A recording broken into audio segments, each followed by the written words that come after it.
Santa!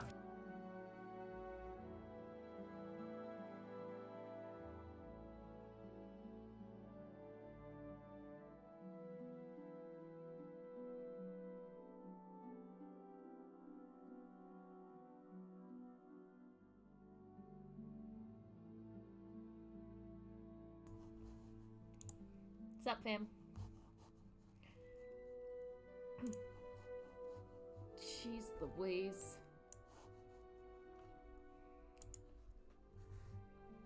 Hey, Jenna. How are you? How are you? Yep. I always go home and buy pet stock now on a Thursday to see if they've got any kittens. They did not. They still had the cat that they had on Tuesday, though, which is a little bit sad. But anyway, so I always am in a bit of a rush now on Thursday nights. So I was literally sitting here eating my dinner. So, yeah. Anywho. Tomb Raider 2. I don't... Tomb Raider 2. It exists. It's a game that I play. And we may as well just get straight into it because it's a game that I play. And I feel like playing it, so.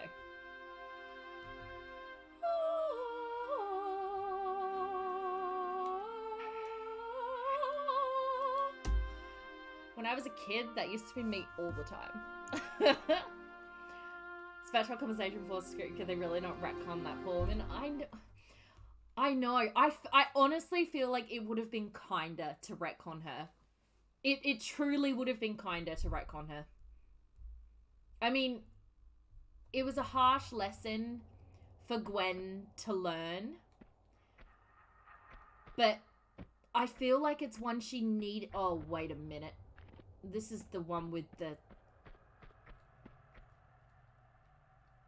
Oh, I'm in the level with the Yeti. God fucking damn it.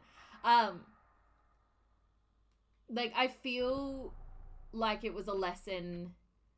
It was a lesson that Gwen needed to know, but it's still not a nice lesson, you know? Yeah.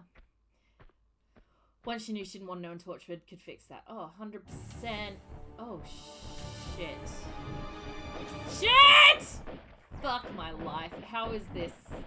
How are we... Okay. You know what?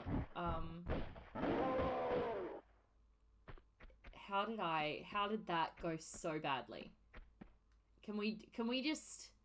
I know you guys can't see anything, but can we just take a beat and just let's just marvel in how awful that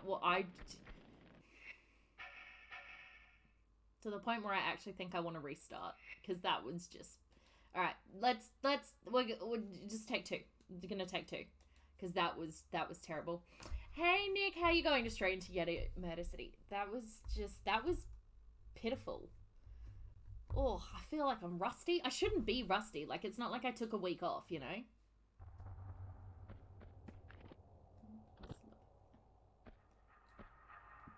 So yeah, like, I didn't even take a week off, and yet...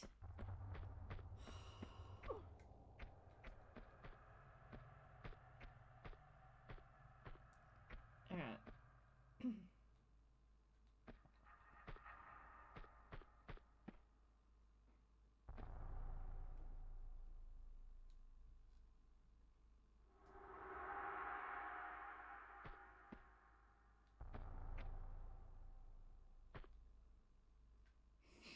Okay. So, I finished Under the Dome today. The TV show, because I read the book not that long ago. And here's the thing, okay, I watched the TV show when it was airing. Like, I watched it on Channel 10, as in, like, there were adverts when I was watching it. So, and I discovered my exact breed of Disney adult. Yes. And I think it's one you might relate to. Okay, here we go. Outside of my love for Marvel and Star Wars, I'm a Disney musical adult. Give me something animated or live action with people singing and I will be there. Also anything even a little fruity. I mean, Nick, you are speaking to my soul. Like, oh, so good. It's so good. anything musical, I'm like 10 out of 10. Let's do this. But yeah, so I finished Under the Dome today. And here's the thing, yeah, like I said, I have been watching Under the Dome since it started airing. Okay, so since it started airing back in, 2013? So, like, there's the Yeti!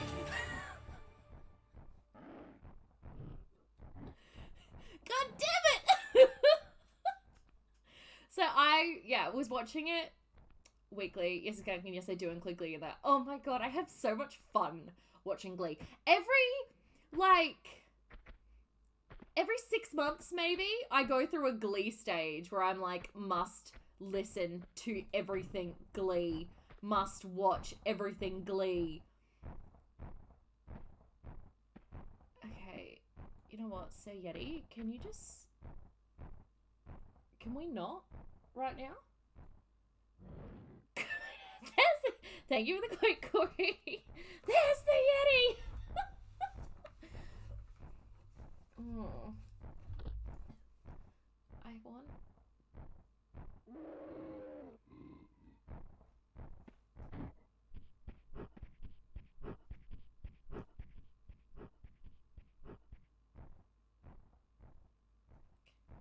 Yeah, so every couple of months, I will go back and do, like, a Glee rewatch. There we go. Good girl. Good girl. Good girl. Alright.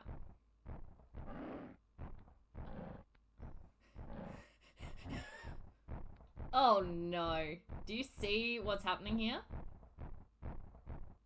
Okay. Okay. Okay. Okay, we're gonna have to be so...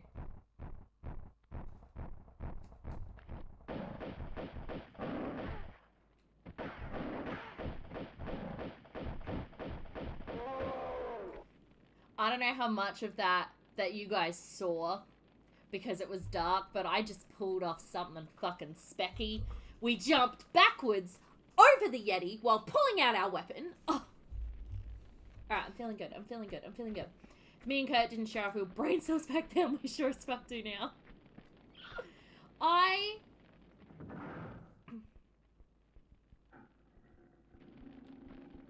Okay. That's fine. I enjoy Glee for what it is. I think it's a fantastically funny, stupid, awful show. And one of my favorite things to do about it is to, like, watch all those, like, out of context Glee videos on YouTube and just be like, what the actual fuck even was this show? Like, oh, that's right. I have dropped down the wrong way every single fucking time. But it's fine. Anywho. But yeah, Under the Dome. So, when it first came out, I watched it weekly. And I fucking loved it. Seasons 1 and 2 were absolutely incredible. Okay?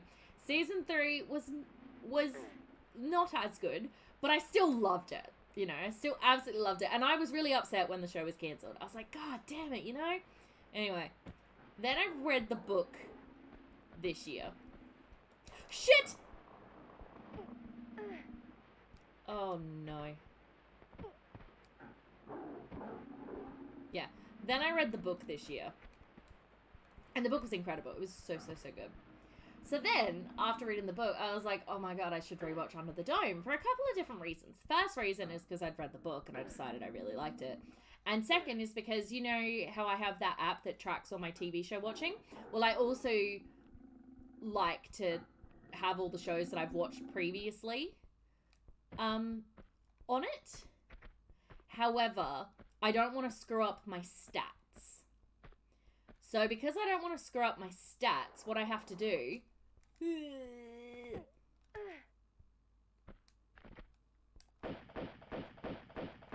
Oh boy. Okay, we got it. Yeah.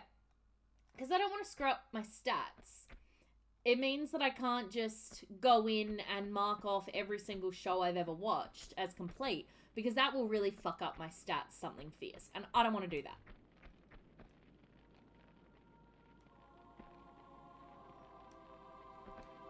So that means that every show I've ever watched, if I want it to be marked as complete, I have to rewatch it.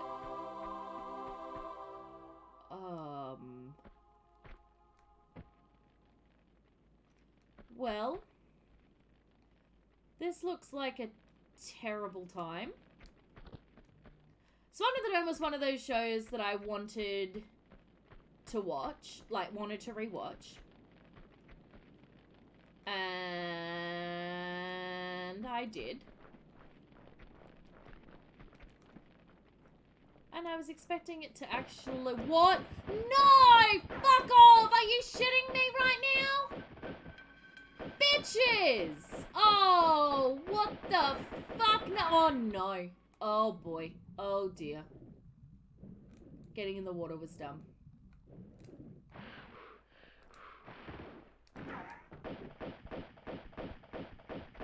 Ah!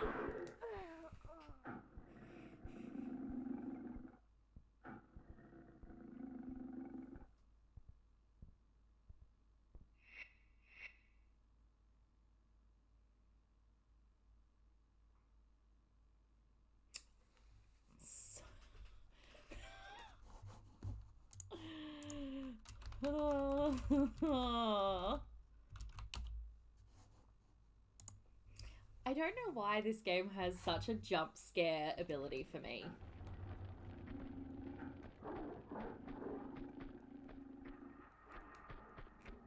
Like, this game jump scares me like there's fucking no tomorrow.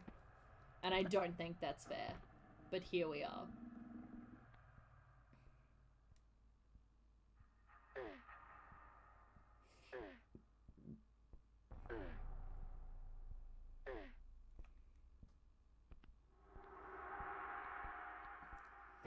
Rewatching Under the Dome episode 3 was just... It reminded me a lot of my experiences with Riverdale. Oh, shit!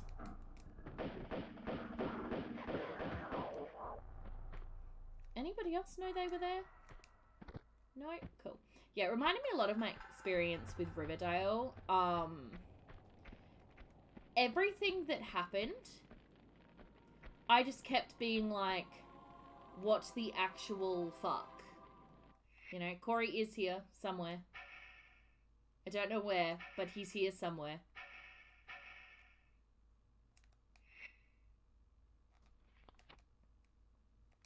Save the game.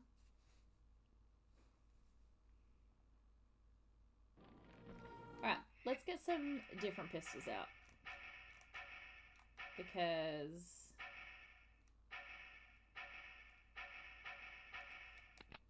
I feel like I'm gonna need them.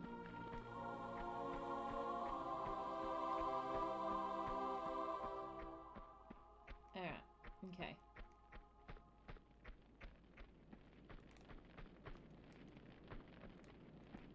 Hey, Hey, Jenna. How are you? How are you?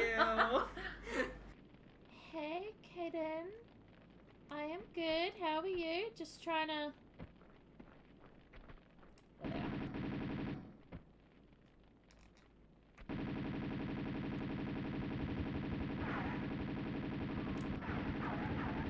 Oh shit, I don't know what kind of gun this guy has, but it's moving fast. Oh no, no, no, no. Getting in the water was stupid. Get out of the water.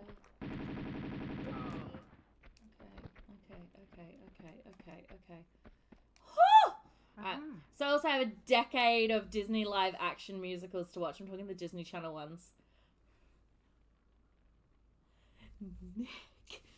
The last one I remember watching when it came out is Camp Rock, and I reached that night, and it was a lot of fun after that, not seeing it again for 14 years. Okay, Nick.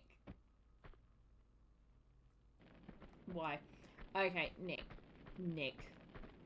We gotta talk about the Disney Channel original movies, the musical ones. We gotta talk about it. Let me get up your list. The list is important, and I will talk you through all of them. I'll talk you through them all. This is what the stream is now.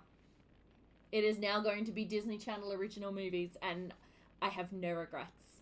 Okay. So, where is the Disney Channel collection? Thank you. No, that's not what I want. all collections. I'm pretty sure there's a musical collection. It's not what I want. I want Disney. There should be a Disney Channel original movie collection. Right here. You can't see it. Okay. Alright. I know the one you're going to say, and it's on the list. They're all on the list. They're all on the list. They must be. Okay, so we start in the year... Well, we start in the 2000s. I have to admit, I have actually never seen Cheetah Girls. So I can't help you with Cheetah Girls 1 or 2. So, we start with the obvious. If you ignore Cheetah Girls, because like I said, I've not seen them. We begin... Cheetah Girls is a musical, Nick. Cheetah Girls is a musical. I just haven't watched it.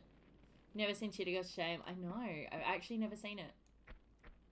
I've never seen it. It's on the list of things that I probably should watch, but I just haven't. So, the first Disney musical that is on the list is High School Musical, which I'm going to assume you have seen, because I feel like everybody's seen High School Musical, except for lame people. So High School Musical is the first one on the list, and it's amazing, and you should watch it if you haven't.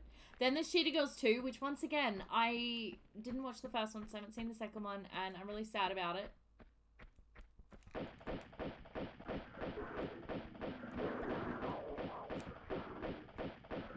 Oh, no! Bitch. So I get every rewatch High School Musical that does not know I adored them. That's because it's basically just Romeo and Juliet in high school.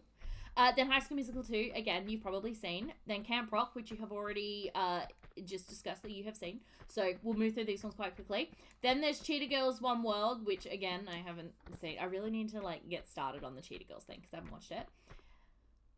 That's pretty much all of the musical movies in the 2000s. But then we get to the 2010s to 2020s, which honestly, oh my god, oh shit, that's stressful. They really went for it in this period of time. So the first musical that you need to watch if you haven't watched it, Starstruck. Have you seen Starstruck? Oh, wait for the response. Not seen Cheetah Girls movies in so long, holy hell. It's something I need to watch, yeah. Have you seen Starstruck? Camera flashing, caught in a magazine, oh. Not seen Camp Rock 2. Well, we're not up to Camp Rock 2 yet. We're up to Starstruck. Have you seen Starstruck? Because that should be on the list. And preferably, if you have the ability, try to get the extended versions of them. The extended versions, unfortunately, are not on Disney+, which is really shit, if you ask me. But I would recommend the extended versions because they're so damn good. But it's fine. Okay, so Starstruck is a film about this teenage girl who goes to Los Angeles to visit her grandmother. Okay, so yeah, Starstruck is about a girl who goes to LA to visit her grandmother.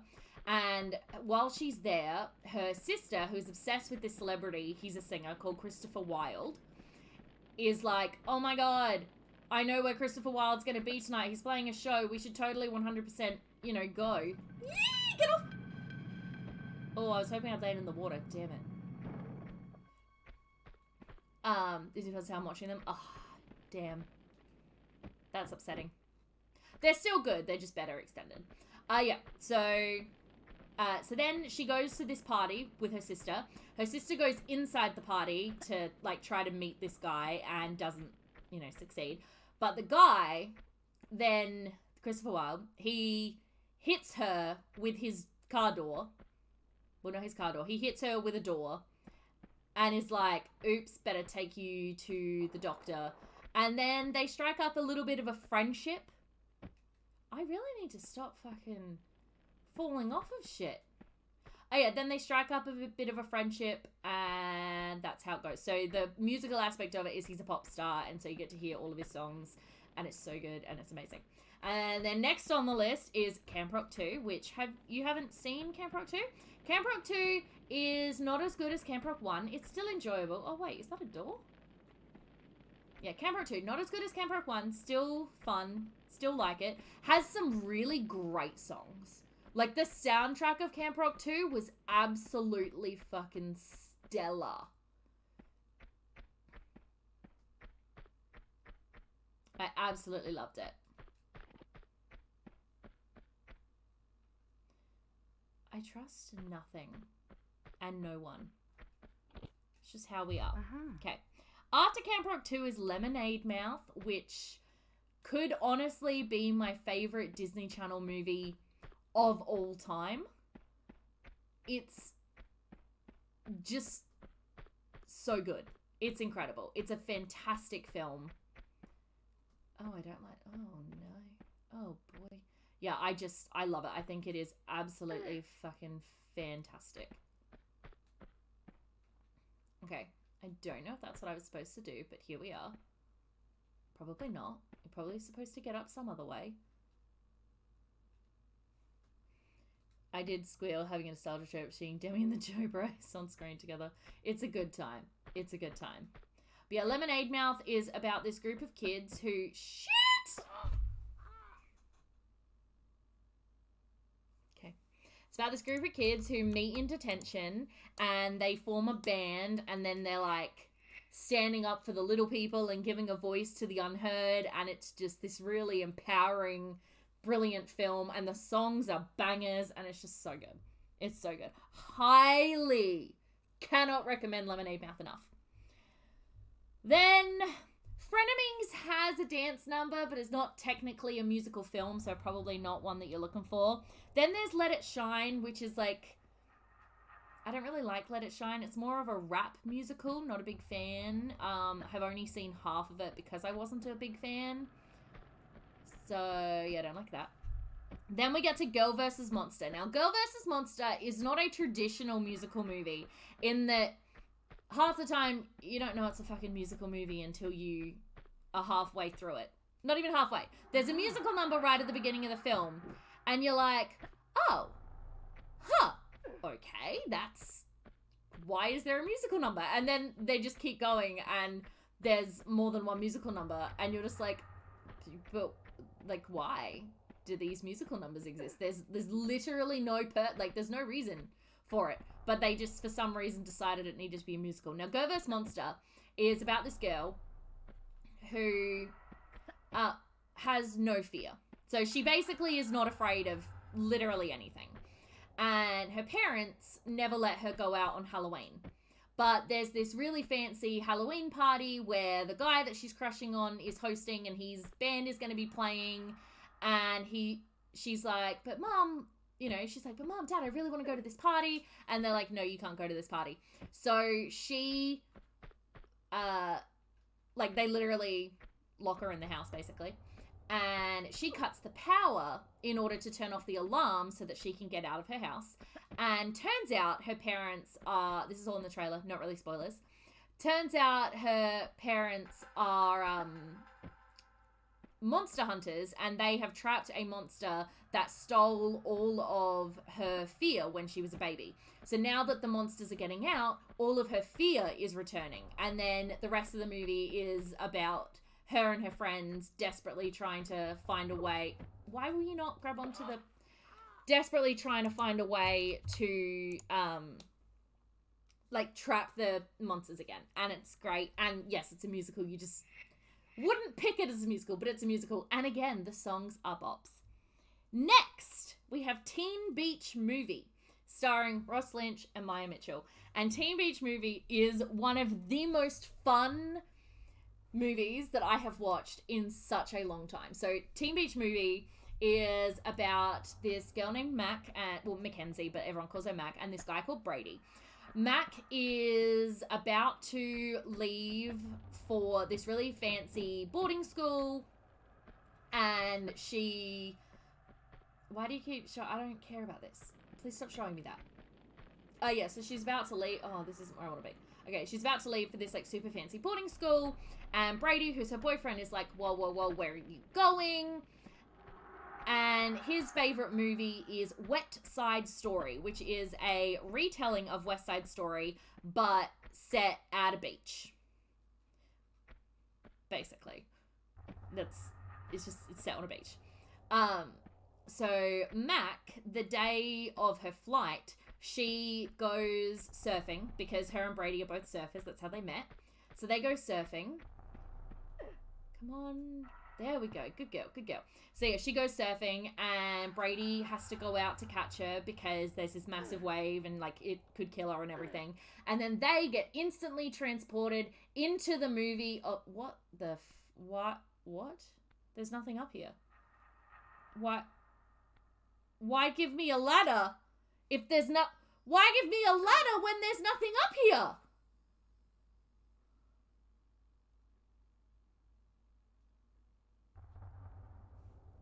God damn it.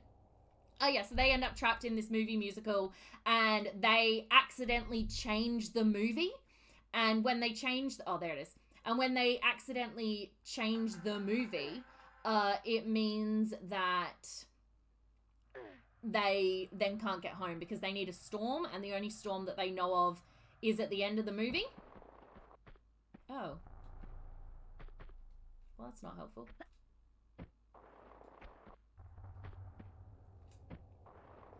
Damn it. Okay. Yeah, so the only storm that they know of is at the end of the movie, and so because they changed the movie, it's not going to happen. So, yeah. That movie is a lot of fun because they really play around with the whole movie musical thing, and it's just fantastic.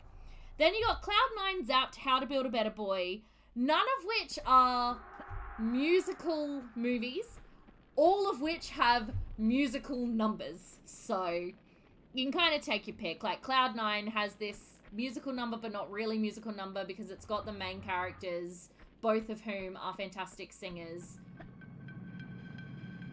Oh no.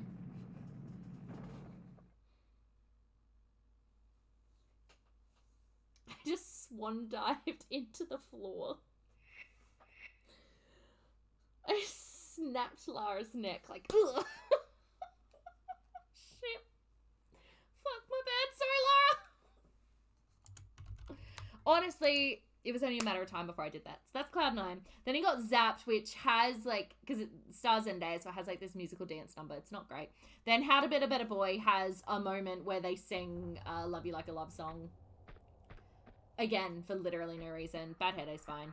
Then we get to Teen Beach 2, which is the sequel to Teen Beach Movie. It's not as good. The plot is sort of a bit like, why do you exist kind of situation. But still good, still really enjoyable. I don't want to say too much about it because, like, you haven't seen the first one. Then we get to Disney's Descendants, which is the descendants of the villain kids. Well, the descendants of heroes and villains from Disney. Run away, Lara, run away! There we go, there we go. All right, that worked out better. Yeah, which is that, and stars Dove Cameron and Sophia Carson, and it's great and amazing, and I love it. Invisible Sister, There's Nothing. Then you get Adventures in Babysitting, which, again, not a musical film. However, has a musical number in it. Disney does that a lot. Like, they've got all these movies that aren't musicals, but they are musicals. And it's so kind of annoying, but also great at the same time. Then you get Descendants 2, which is... That's not fair. Which is the sequel to Descendants, which is kind of obvious. I feel like I don't really need to say much about Descendants because... everyone should sort of know what it is. Then you get Zombies. Zombies is my favorite. I fucking love Zombies. Zombies is like 10 out of 10. One of my favorite Disney movies of all time. I fucking love Zombies. So Zombies is set in a town where there are zombies, obviously. But the zombies are kind of advanced zombies. They have this thing called a Z-band, which stops them from zombieing out. And in the film, it's kind of a, I don't think it's a Romeo and Juliet, it's kind of a Romeo and Juliet sort of situation, just without, you know, all of the death. So it follows this guy called Zed, who is the zombie, and this girl called Addison, who is a cheerleader.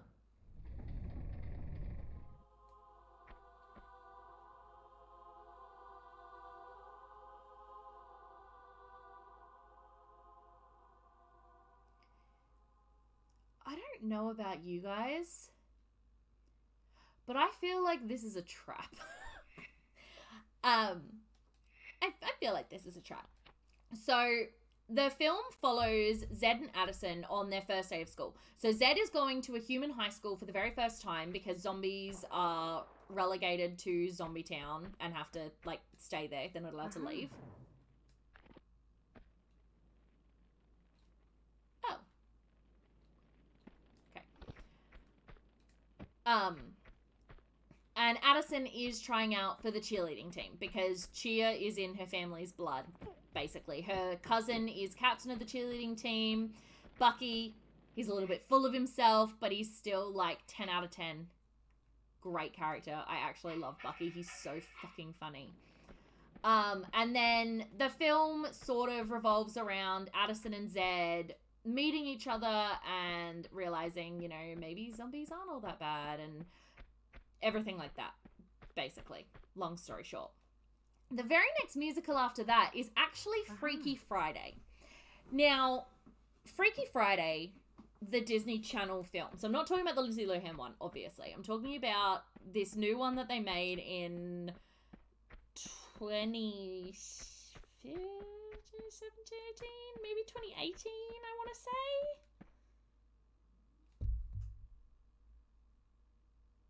Yep, 2018. Okay, so the Freaky Friday musical is got nothing to do with the Lindsay Lohan movie at all.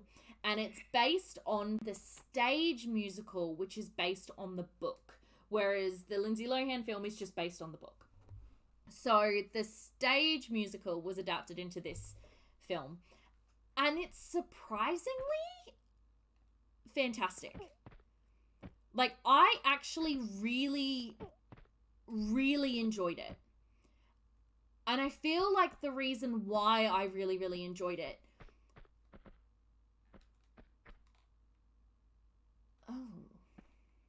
I feel like the reason why I enjoyed it was because it felt... That is Spikes down there, isn't it? Yeah. I feel like the reason I enjoyed it was because it actually felt like a stage musical.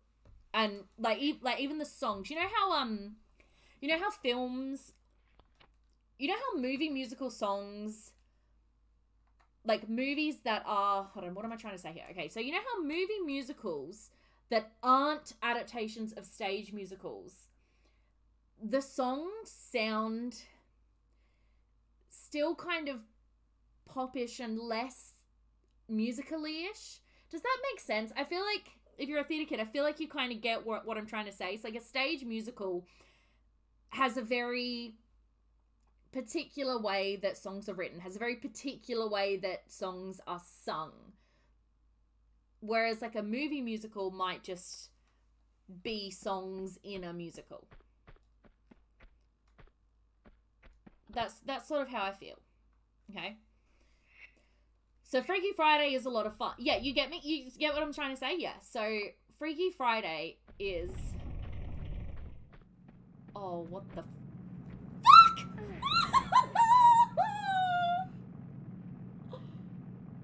How many are there?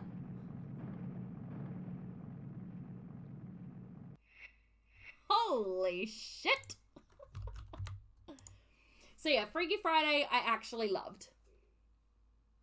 So I surprised myself by really enjoying it, but I really enjoyed it.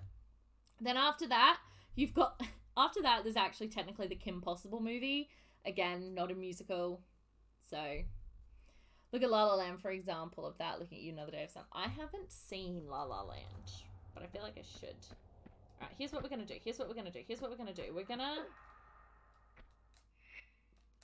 I don't know what we're going to do. I don't know how we're getting out of this. Okay, after that is Descendants 3. Run, Laura, run! Okay.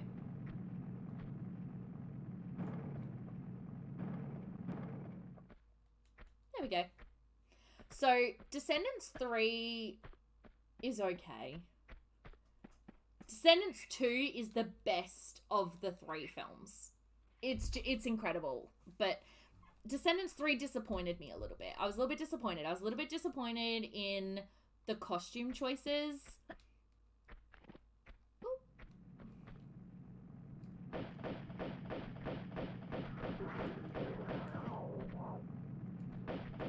Oh boy.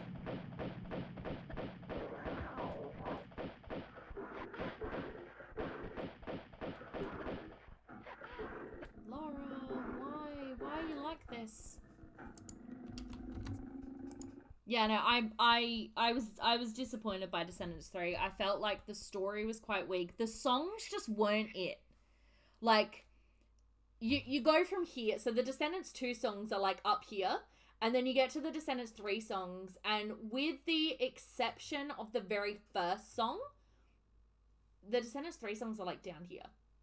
And they're just not, it's just not it. Like, it was a disappointing end to the franchise for me. Let's put it that way.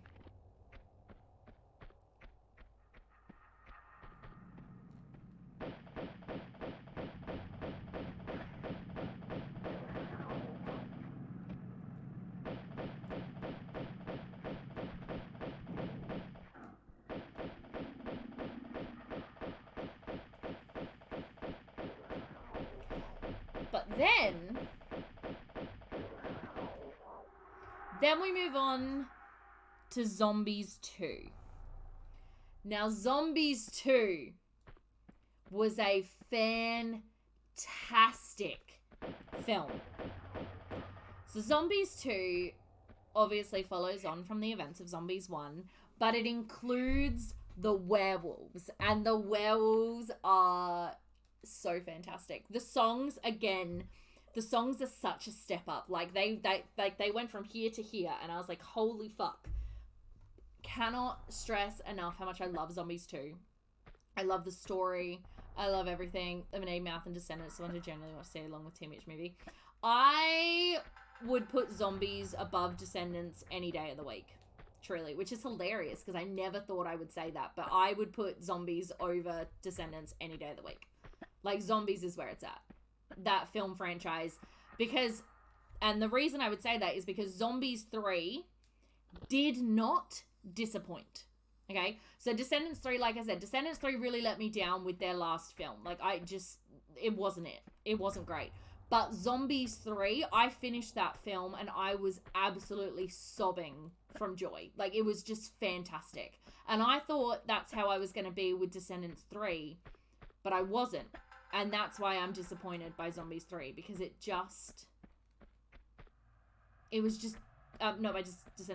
Descendants 3, I was disappointed because it was just not it. It just wasn't.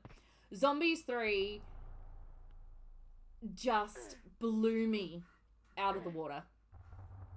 Oops. Yeah, it completely blew me out of the water with how good it was. Like, I didn't have high hopes for it because of how disappointed I had been by Descendants 3. Descendants 3 had burnt me so badly that I just wasn't all that excited. Well, I was really excited. I was so hyped for Zombies 3. But then, yeah, I knew I was burnt by Descendants 3, and then the first song for Zombies 3 came out, and I was not here for it. I was like, I don't really like it. I don't like what they've done. Oh no, I'm not going to enjoy this. And then the more I was listening to the first song, it's called Alien Invasion because the third film has aliens. So the more that I was listening to it, I was like, oh, actually, do you know what? No. This is good. This is fun. This is great. And then I watched the film and was like, holy fuck, this is the greatest movie of all time. So, loved it. And after that, I haven't watched any of the films after that. So I've not seen Spin, although I do believe Spin is a musical film. And I believe Christmas Again might even be a musical. I'm not 100%, but I haven't seen those, unfortunately. Why do I feel like something will murder me? Oh, look, there are jaguars. I knew this would happen. Are they even jaguars? What even are they? Snow leopards? Do we think they're snow leopards? If they're snow leopards, I'm pretty pissed off at Lara for murdering them. Cat child, what have you done to your small human? Oh, Jesus Christ.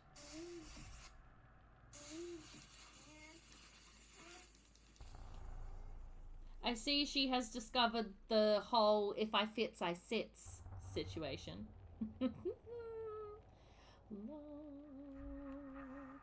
Anywho, that is Jenna's guide to Disney Channel original movies. I'd also...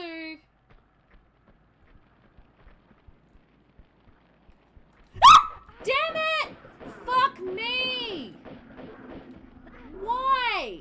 I don't understand!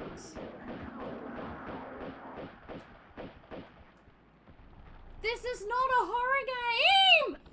Fuck my life!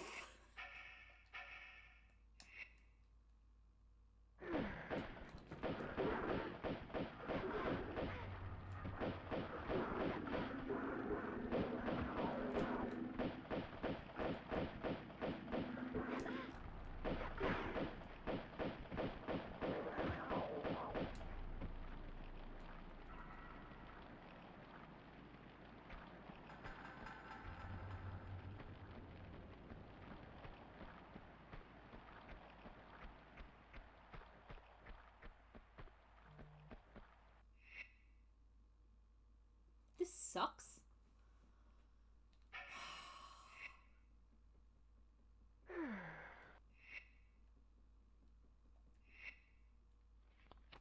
I was really hoping to finish Tibet tonight, but I just don't see that occurring.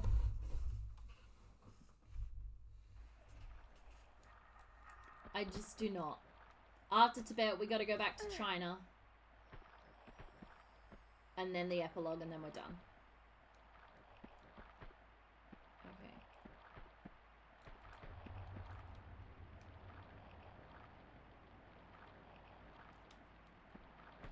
And then it's Tomb Raider 3 time after that.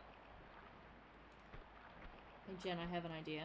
Yes. No! It's okay. I think I'm going to drown. Just casually. Oh wait, never mind. Disney Channel musical movie tier list. I don't know if I could do that straight up without thinking about it.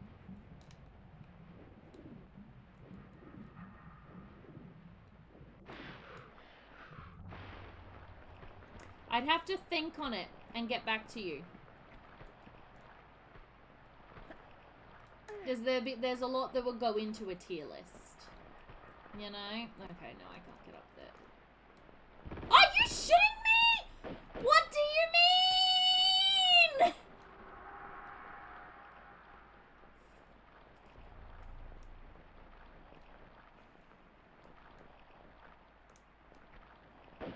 I would just like to point out that I hate everything about this. Like, why? Why? Why? Why? Are you shitting me? Lara. He can shoot you. You must be able to shoot him.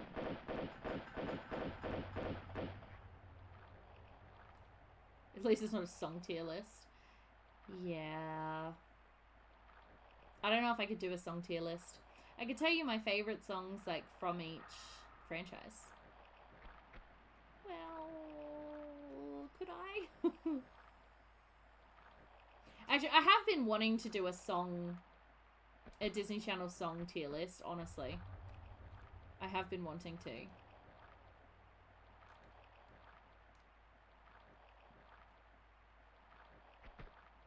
Actually, I've been wanting to do a duets list.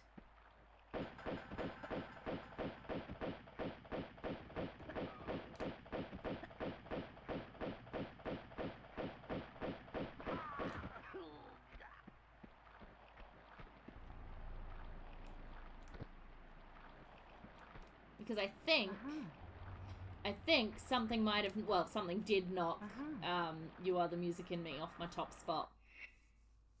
And that's Someday from Zombies. That knocked You Are the Music in Me off the top spot.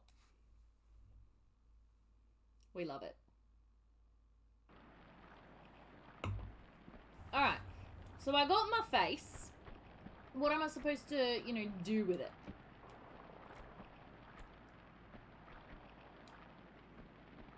Favorite song from each High School Musical movie? Okay. Alright.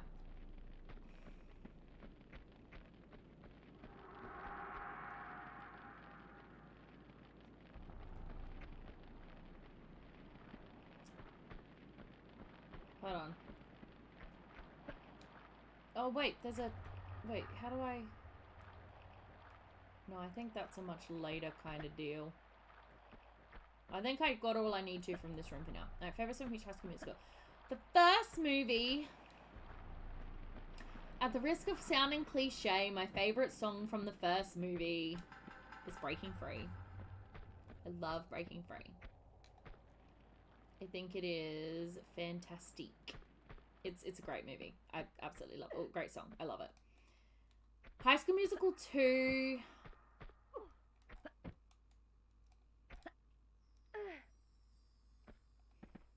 It would probably be You Are the Music in Me. I think that's such a gorgeous ballad duet thing that I just absolutely love and adore it. So yeah, it would be You Are the Music in Me for sure.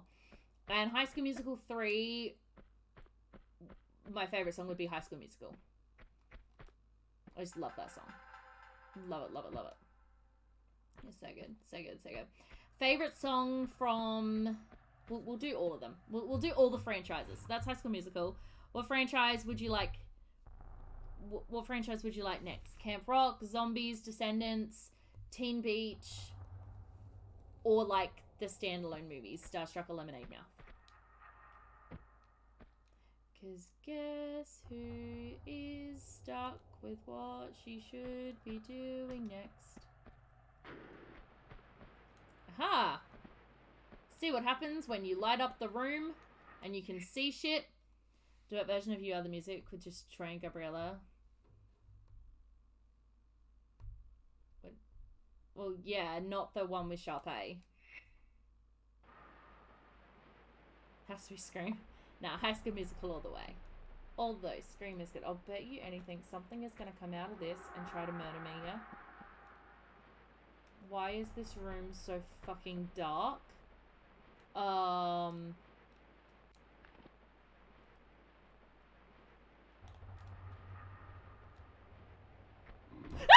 No, I knew it! I knew it! I knew it!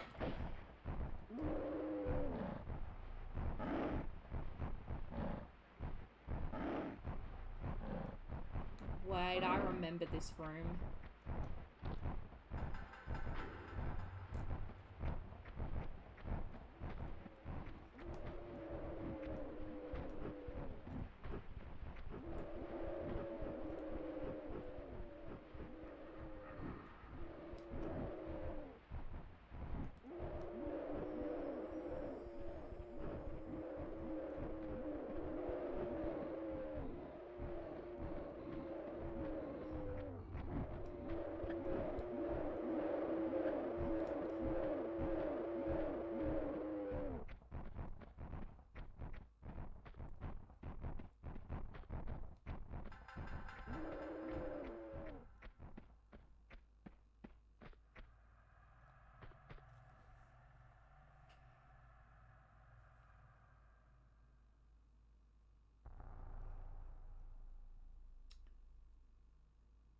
That is possibly the single most terrifying thing I have ever had to experience in a video game.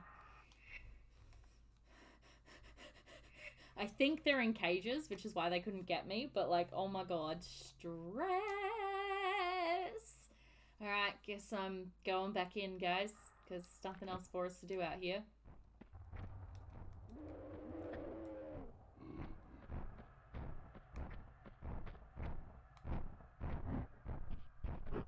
Why does this room have to be so dark?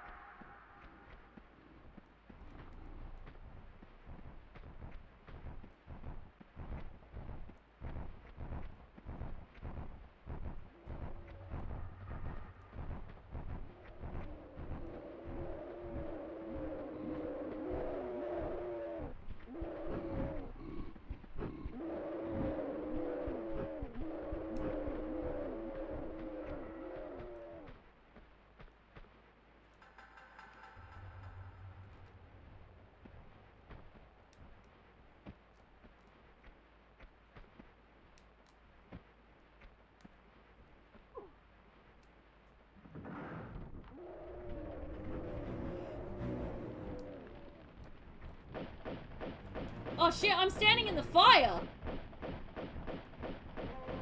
That's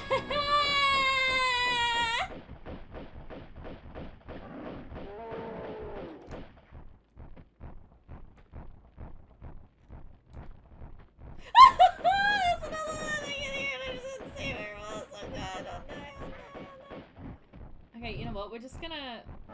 Yeah. Oh, oh, oh!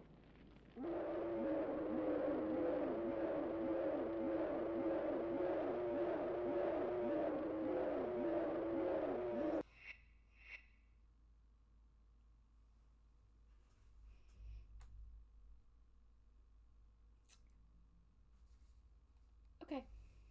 Okay. That's fine. It's all good. There's nothing deeply disturbing about that at all. I love this room. What is everybody worried about? This room is fantastic. I have no issues with this room whatsoever.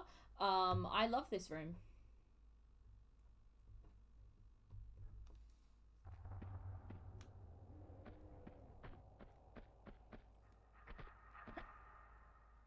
My favorite song from Starstruck.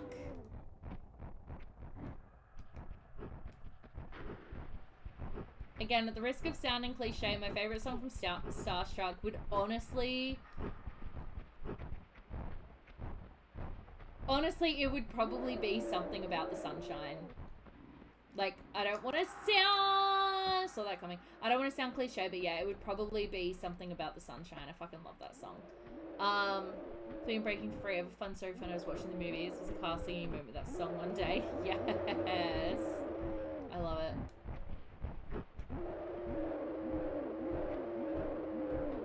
Okay. That's fun. Yeah, favorite song from Starstruck would be Something About the Sunshine, which is such a cliche. But very close second is Hero, but the unplugged version. I just think it's absolutely gorgeous. Favorite song from Lemonade Mouth.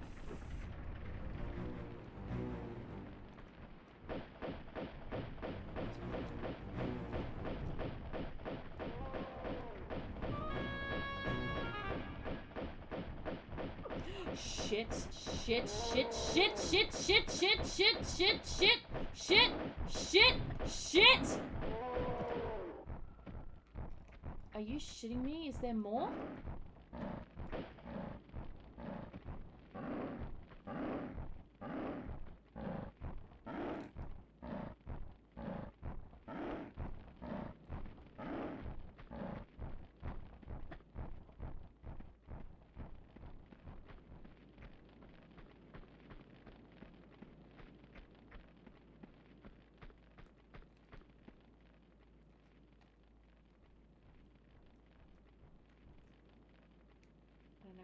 Okay. Yeah, favorite song from Lemonade Mouth.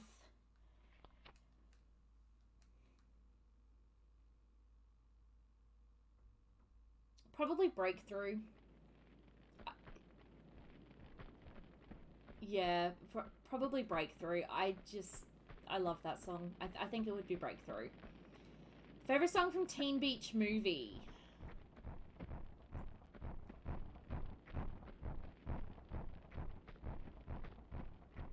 It'd have to be Cruisin' for a Bruisin'. Surely. Surely that would have to be my favorite song. Ah! Jesus Christ! I am so sorry!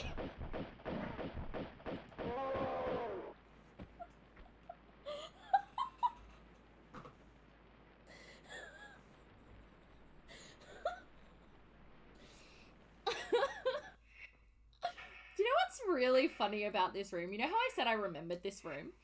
I remember the first time trying to play through Tomb Raider 2. I remember sitting in my family room at my parents' house trying to watch She-Hulk over here, Jen. Sorry. Also, don't bother. She-Hulk is not... It's not doing it for me. It's not doing it for me. I wish it was. It's not. That title just sounds so West Side Story. I mean, yeah, it's like Teen Beach Movie, West Side Story, literally. So yeah, I think my favorite song, You Want to See How It's Great. It's not bad. I don't know. I don't know. I don't know if I'm... Like, I'm not enjoying it. Let's put it that way. I'm not enjoying myself. But I also am not that hyped. Anyway, it's back to, yeah, Teen Beach Movie would definitely 100% be Cruising for a Bruising. Teen Beach 2 would be That's How You Do. Definitely That's How You Do, for sure.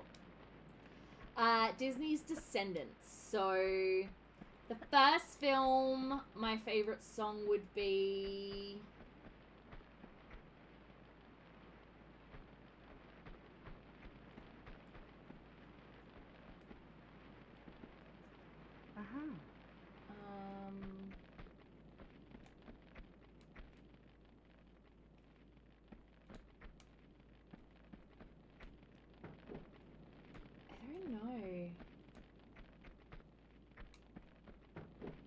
Either Set It Off or Rotten to the Core. But probably...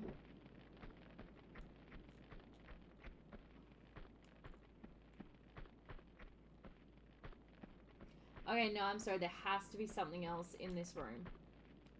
There is. I just can't see.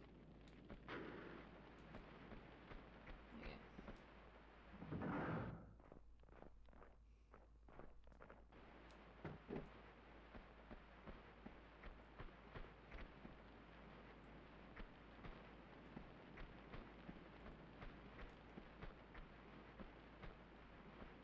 Am I stuck in here now?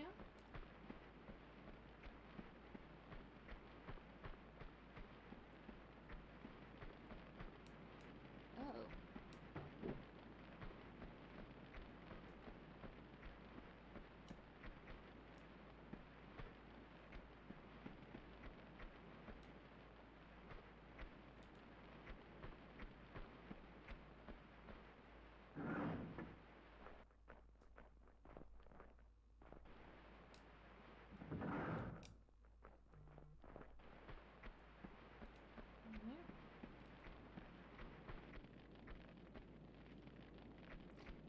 I'm missing something.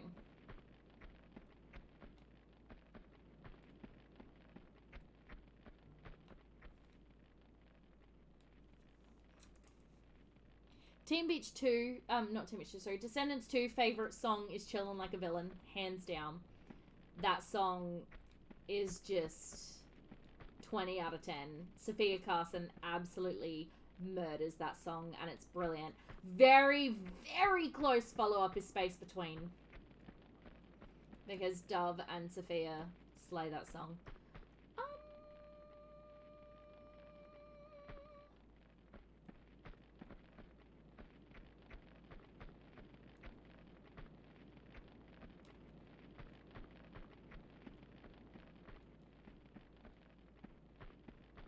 Descendants 3...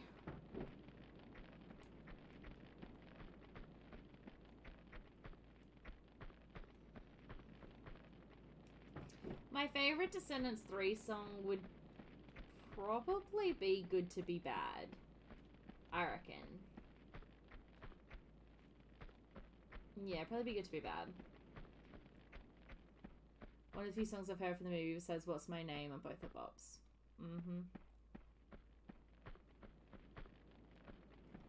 Does anybody have any suggestions here? Because obviously I want the door open. But if I have the door open...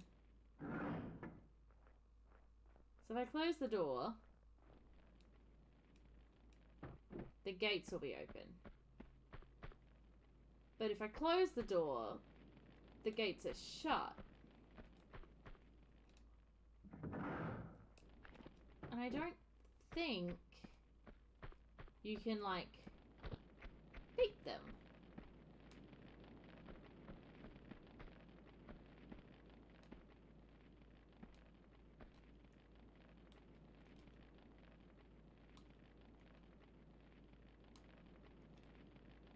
I don't know. From Freaky Friday, my favorite song is the first song. I don't remember what it's called, but the first song is definitely my favorite song. like, hands down.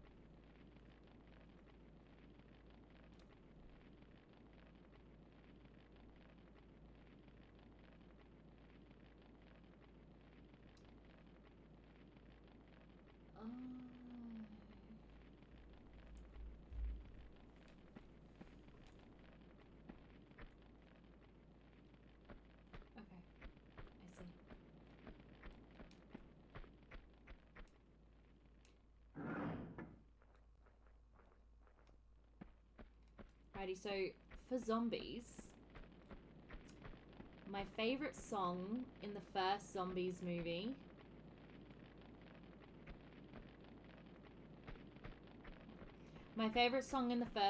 film is Someday. Specifically the first Someday, not the ballad reprise, the first Someday. My favourite song in Zombies 2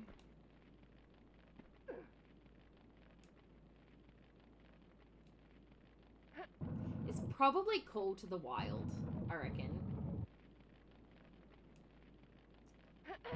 My favourite song from Zombies 3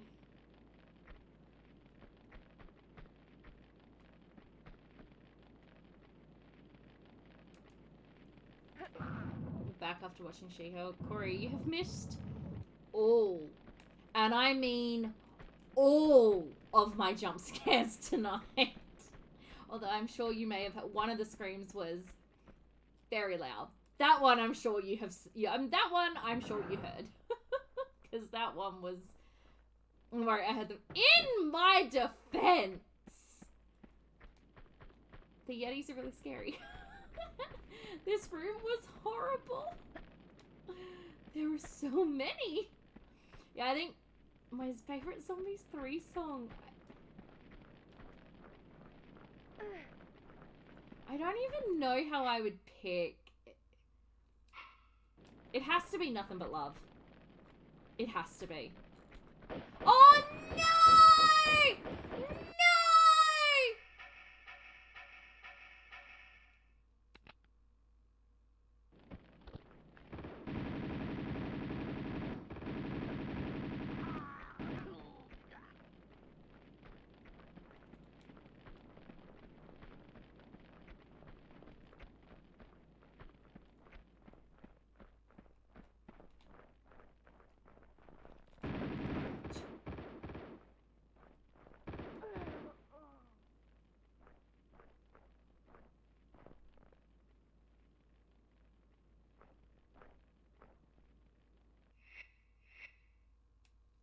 Yeah, I'm gonna say Nothing But Love is my favorite third, is my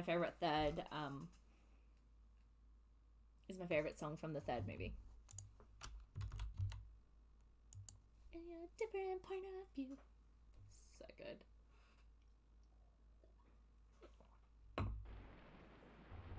Oh my god, I'm all the way back here. Are you serious? Fuck me.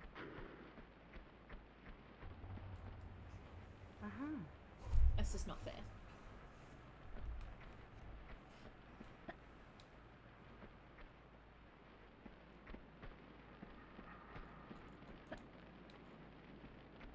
And then that's all the Disney musicals that I have seen, so. Now you got me wanting to listen to my Disney musical playlist, but I'm still exclusively listening to Subject to Change from Kelsey Ballerini, which, by the way, I have listened to nothing else but that album since it came out almost a full week ago. I have zero regrets. I still don't know all the lyrics, but I'm in love with every single song. I think my favorite song, if I had to pick like one song off the entire album to be my favorite, it would probably be Subject to Change. because it has an incredible message. Like, it's got such a good message, and it's a bop. So it'll probably be Subject to Change. So the album goes Subject to Change, which is literally, she's just like, well, you know, everything changes, so you just got to roll with it. Like, yes, sometimes it can be really shitty, and growing up, like, one of her lines is she's just, she's like, if I'm honest, growing up it kind of hurts like hell. It's chaotic, ironic, but sometimes I gotta find myself, and I'm just like, yes, 100%. Like, you just, you know, you take it day by day. Yeah, growing up fucking sucks, and seasons of life are always different, but all of them fucking suck at times, and, you know, you just gotta roll with it. And I think that's beautiful and brilliant. So absolutely love that song. The second song is The Little Things, which was a single. It was my favorite of the singles, and that song is all about like, it's not, you know, the big massive grand romantic gestures that are always what makes up the best part of a relationship. You know, sometimes it's just the little things. It's, you know, when we're in a crowded room and you put your hand on my back, or when you've got my coffee ready in the morning.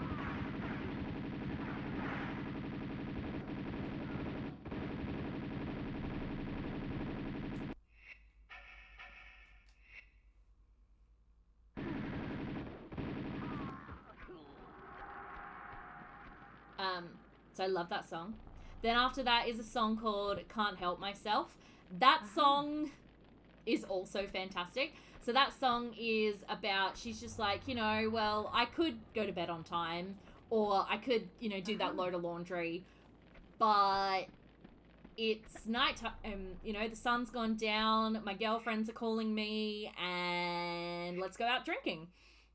Let's go out and have, you know, a really fun time.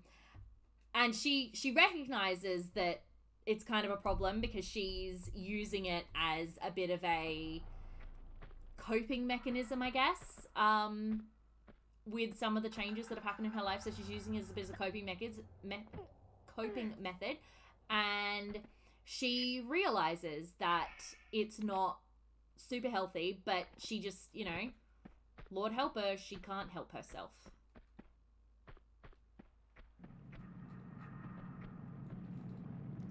No, do you not? You don't? Okay, never mind. Then after that, the next song after that is called If You Go Down, I'm Going Down Too. And this is like her friendship anthem. So it's literally just like, you know, well, if you go down, I'm going down too. And it's sort of, every verse like sort of takes you along on this trip. So, you know, she's like, you know, I've known you forever.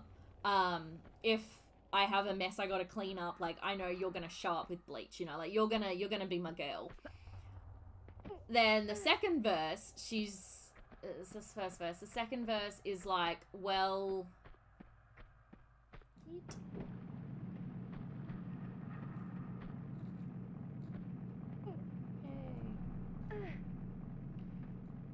the second verse, she's like, you know, got a list of names that we don't speak of. There's a couple nights that we just don't talk about anymore.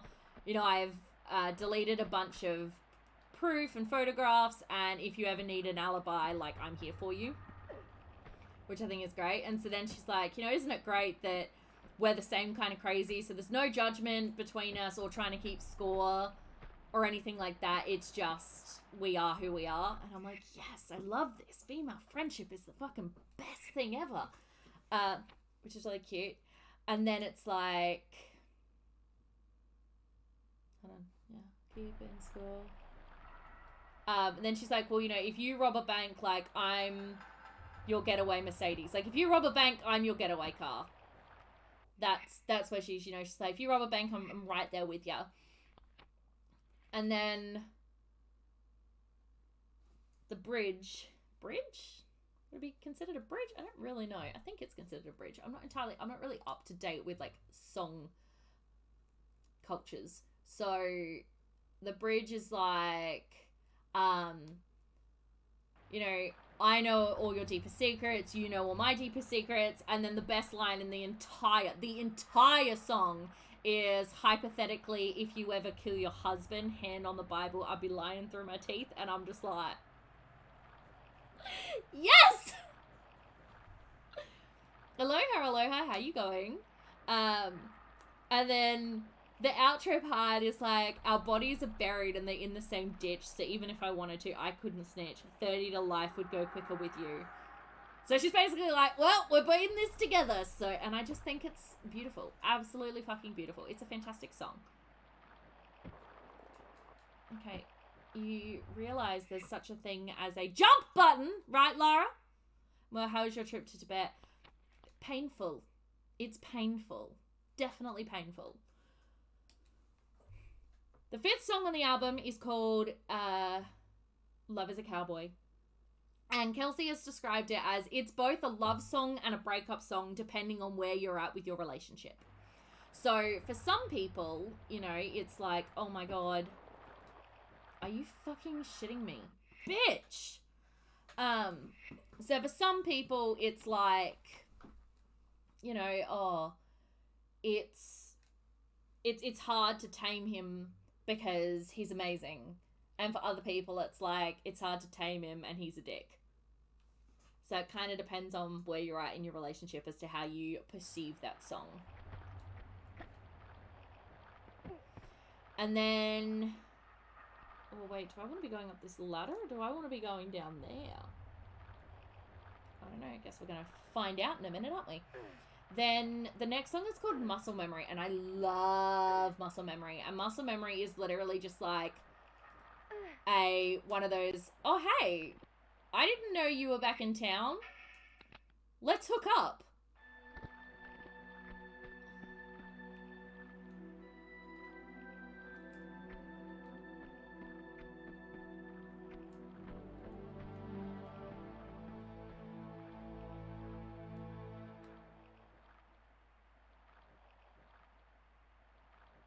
There's something swimming in that water.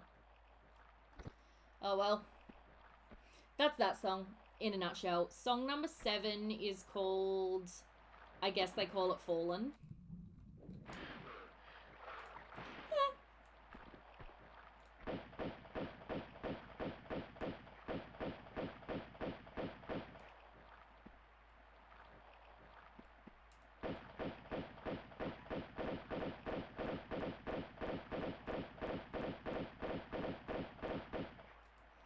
And I guess they call it Fallen is basically a song about like, oh, well, you know, I guess that you call it, you know, it's kind of like talking about falling in love and realizing that they probably say that, you know, they probably say that you're falling in love because you often end up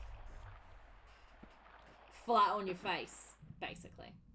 You know, you often end up in a situation that you weren't expecting. And it's like, well, did you mean for this to happen or what's the deal?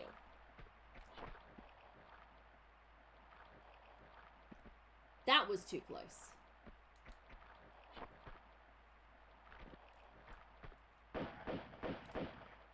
After that, the next song after that, well, that's song number 7. So song number 8. I really want to do this without having to look it up, but I think I have to look it up. I think the next song is, it's either Weather or Universe. Or I reckon it's Weather. Weather is one of my favorite songs on the album. I think it's a gorgeous song, and it's actually, I'm pretty confident, I don't know this for sure, but I'm pretty confident Weather is actually about Kelsey's relationship with Morgan that has now ended in a divorce. I think that's what that song is about. So Weather is like, you know, we used to be super close, and now I feel like you don't even notice that I'm unhappy. yeah, you know, she's like, I feel like you don't even notice that I'm unhappy, and like I'm sick and tired of your changing moods, you know, you're changing like the weather and all this sort of stuff. So brilliant.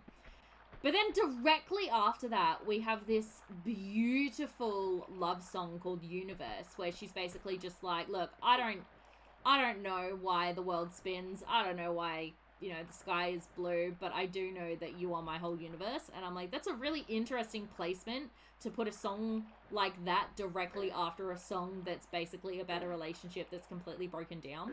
So yeah, it's an interesting choice. The next episode is called Walk in the Park, and it's literally just, you know what? I'm a handful, and you just have to deal with that.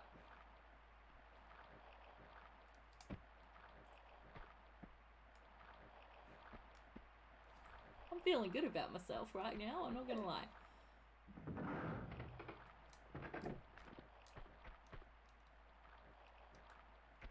After that is Heart First, which was the first song released from the new album. And Heart First is quite literally just a song about falling in love heart first. That's literally all it's about. It's literally about diving into a new relationship with 2 feet. And just diving in and going for it and like pouring your entire soul into this relationship. And it's beautiful. Then another one of my favorites is You're Drunk, Go Home. And this is actually a trio song that she did with Carly Pearce and... Ah! Fuck me!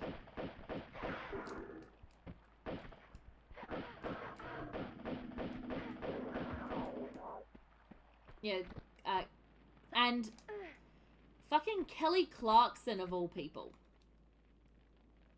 Kelly Clarkson literally was on this song, and it's a brilliant song. And so this song is these 3 women in a bar. It's like a story song. And the song is these 3 women in a bar and just being like, guys, you know, they've got these guys that are hitting on them, and they're literally just like, the jump scares are surreal tonight. I don't want to talk about it. But this song is quite literally just... That's not what I thought I had to do in this room. Story song for what? It's an album. Kelsey Ballerini. I've been walking through the whole thing. We're on song number 9 already. I'm confused because I thought I had to drop this. And I'm very upset that I don't have to drop it from here because I feel like it's such a waste of time. So yeah, it's her, Carly Pearce, and Kelly Clarkson. And this song is a story song. And basically it starts in this bar. And Kelsey's like talking about this guy. And she's just like, I'll bet you still live with your mama down in the basement trying to be Nirvana, playing with your guitar all afternoon. Then she's like, you've got the kind of face that might have been a maybe, but you have a lot to learn about flirting with a lady. I'm down to talk dirty, but you started talking dirty too soon. And she's like, go drunk, you're home. Like, go home, you're drunk. I'm not interested, don't want to know about it. The way you're slurring and stumbling, like, I'm not here for this. This is not what I wanted. And it just keeps going on like that, where they're literally just like, no, like, it's a, you know, it's a girls' night, and we're not here for your drunken antics. Like, please just go the fuck home. And the song is just amazing, and I love it so much. Song after that is called Doing My Best, and Doing My Best is also one of my favorite songs. So, Doing My Best is a song about Kelsey. That is who the song is about. I don't know why people thought it was about something else, but it's about Kelsey. And it's about the fact that her life kind of got turned upside down. So she talks about how 2020 was a weird year and that her album dropped at a weird time because Kelsey's last album dropped March 2020. The album before this one dropped in March 2020. That is not when you wanted to be releasing a brand new album. March 2020.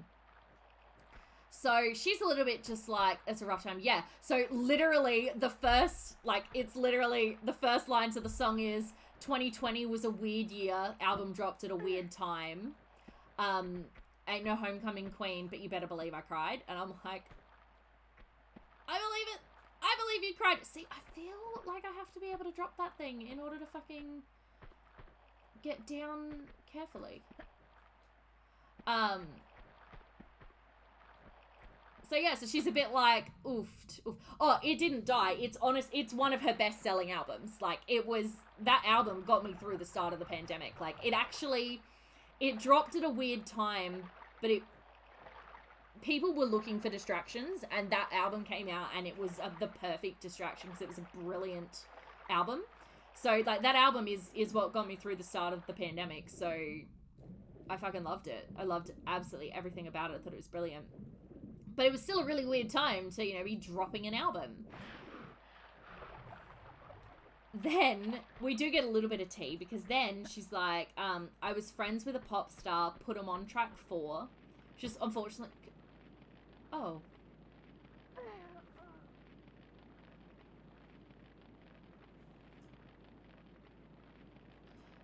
I'm not 100% certain what just happened.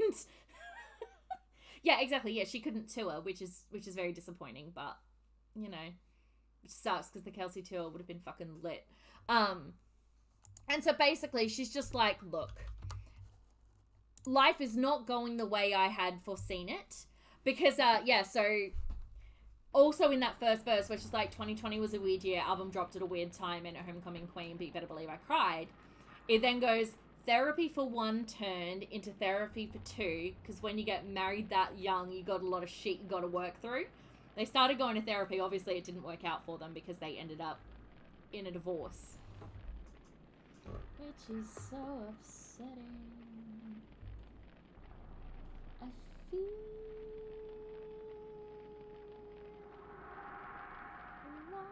Oh, no.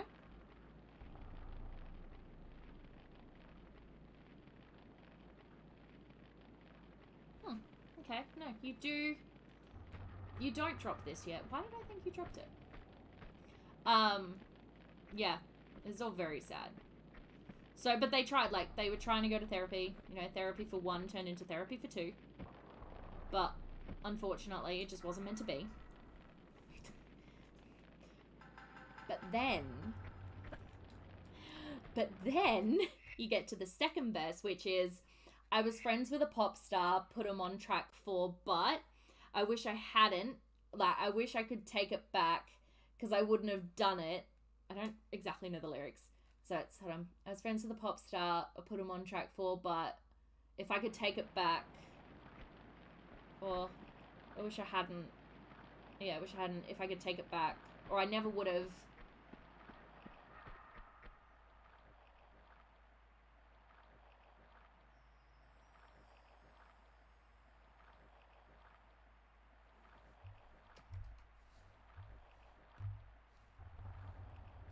One second.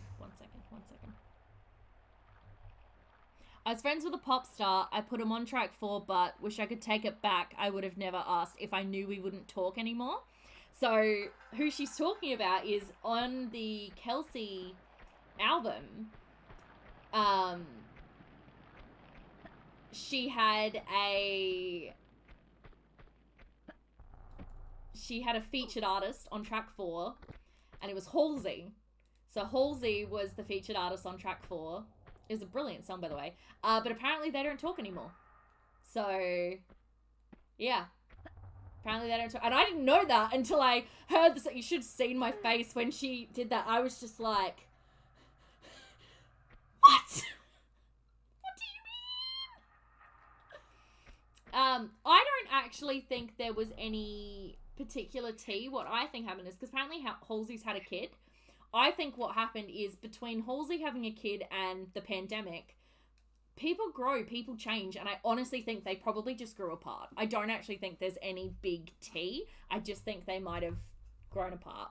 I mean, there might have been a little bit more with it, considering she's kind of like, I wish she wasn't on that song now, because clearly that song is kind of tainted for her. But anyway.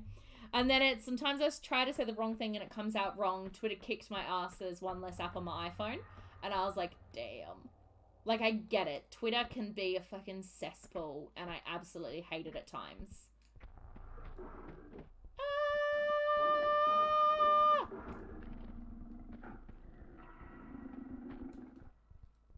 Okay, like, I was expecting the boulders.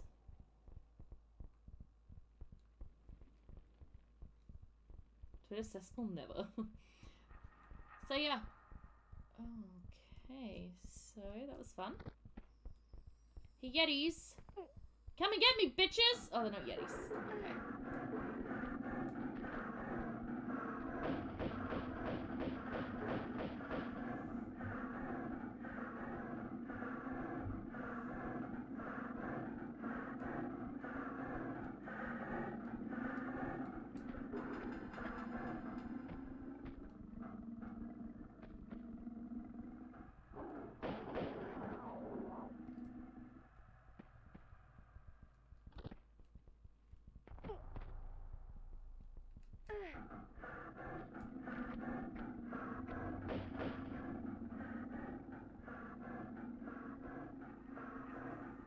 But she's very much just like, look, I'm doing my best. I just let the rest roll off my shoulders. Like, I'm doing all right. You know, life hasn't worked out, but it's fine. Oh no, I didn't mean to do that. What a surprise. Jenna made a mistake in Tomb Raider. Who would have foreseen this shocking turn of events? Definitely not me. But then we get to, without a doubt, the saddest song on this entire album. Okay. Track 14. It's called Marilyn. Okay, it's called Marilyn. And I saw it and I was like, Marilyn Monroe? Is she singing a song about Marilyn Monroe? Yes, she is. Why?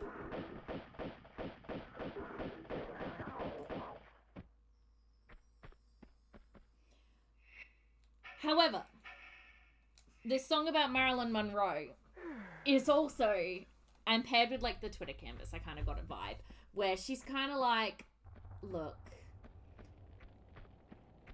this life is great and it's glamorous and it's amazing, but at the same time, is it worth it? Like, is it worth pulling myself apart? Because obviously we all know what happened to Marilyn Monroe.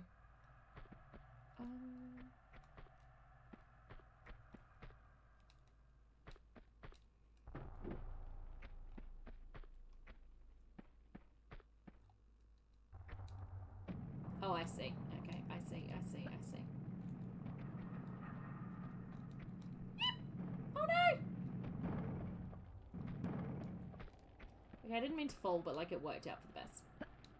And then the end of Marilyn, like the song has a little like audio clip of Marilyn Monroe being like, am I happy in life? Well, let's see. And I'm like, you can't, you just, because now I'm like, after hearing that, I'm like, oh my God, like, is Kelsey okay? Like, is she happy with her life? Like, oh my God, like, this is just, what? So yeah.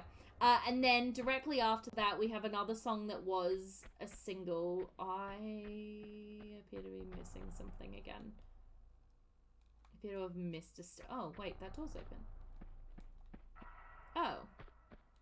Wait.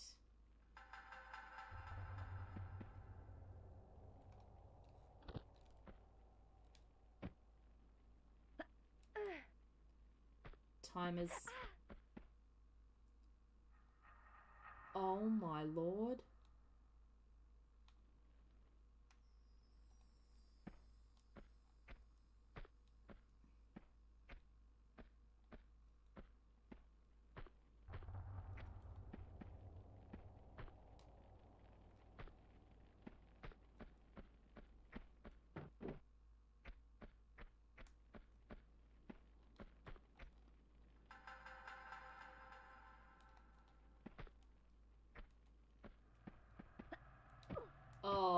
wait a minute, I think I get it.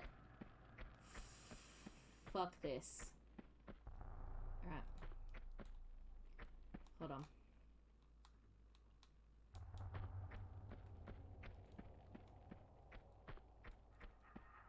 If I'm right, I'm gonna be so upset. Nope, I wasn't right. Maybe you gotta actually stand on it?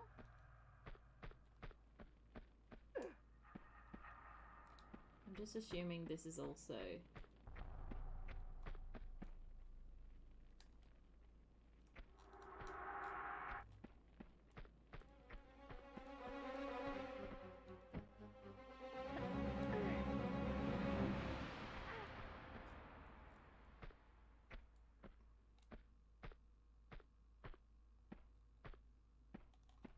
Can someone explain to me why the music got incredibly intense all of a sudden? Because 10 out of 10, I'm not a fan. Then the last song on Kelsey's album, it's called What I Have. And it's her just being like, after the absolute, it is that door. Fuck me. Maybe I can cheat? Nope. Can't cheat. Okay. And then this last song is What I Have. Is she's just like, look, I've been through the absolute fucking ringer while I've been creating this album for you guys. But I'm happy with what I've got. How long does it fucking stay open? It doesn't stay open for any time at all. What am I supposed to do? I don't have time to just go.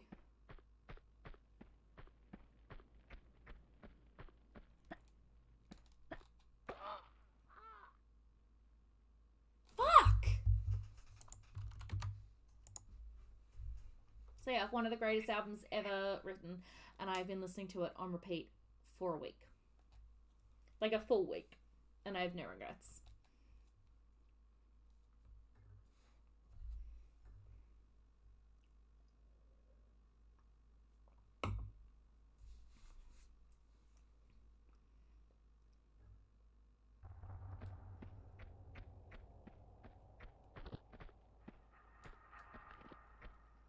Man, I should have saved after killing these bitches.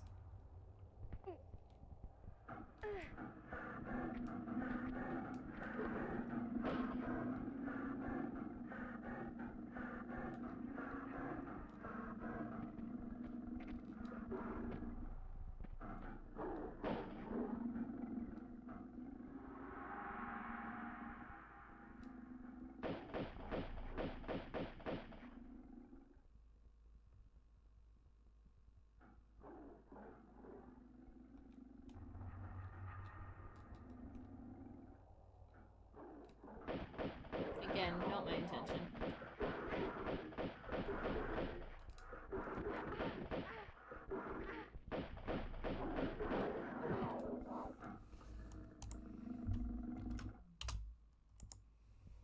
I find I desperately, need things to talk about on the Tomb Raider streams because not a lot happens and I'm very bad at the game.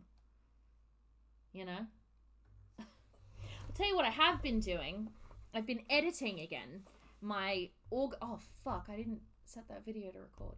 Oh, well. It's fine. I'll fix it later. So, I've been editing again, which is really exciting. I've been editing August 2021 VODs, which means, yes, I am still technically a full, 13 months behind, which sucks. But I'm working on it. So August has some pretty fun stuff in it though, because August has got, it's when I first started playing Horizon Zero Dawn. It's also when I got to Aqua's story on Birth by Sleep. And it's when I platinumed Crash Bandicoot and started doing Stormy Ascent. So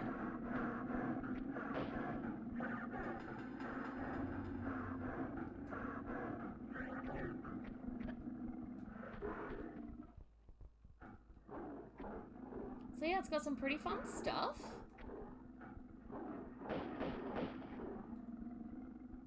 Very much been enjoying myself editing those.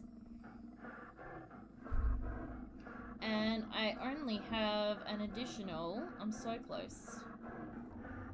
I've got another 3, 4, 5, 6, 7, 8, 9, 10, 11. I got another 11 videos to edit. Got a bunch to export and upload, of course, but only 11 more to actually edit.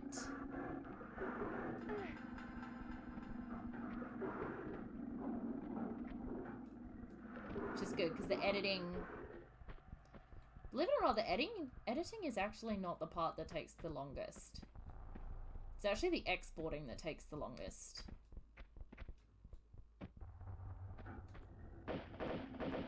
Okay, I need at least one of these bitches to be dead.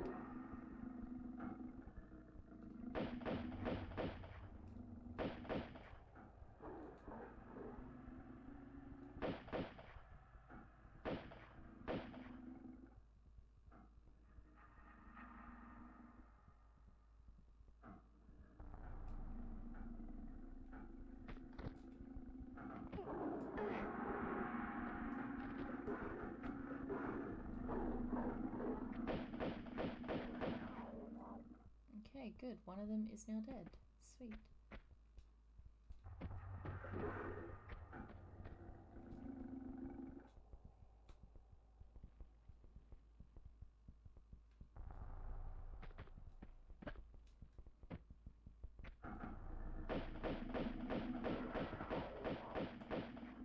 Two of them are now dead. Alright, I feel like I can jump down now.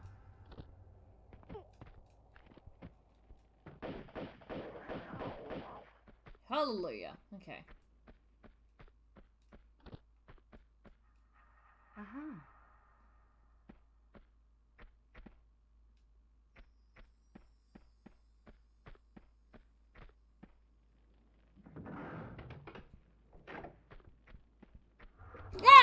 Fuck! Forgot about that one.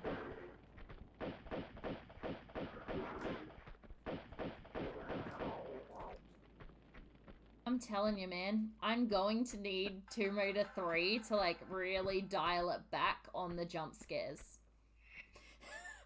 If I'm being perfectly honest here, I'm really gonna need that. Because this game just... Woo, it's stressful. Anywho.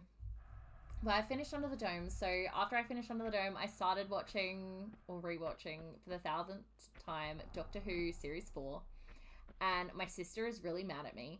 She's like, Jenna. And I'm like, yes. She goes, why are you rewatching... Oh no. Oh shit.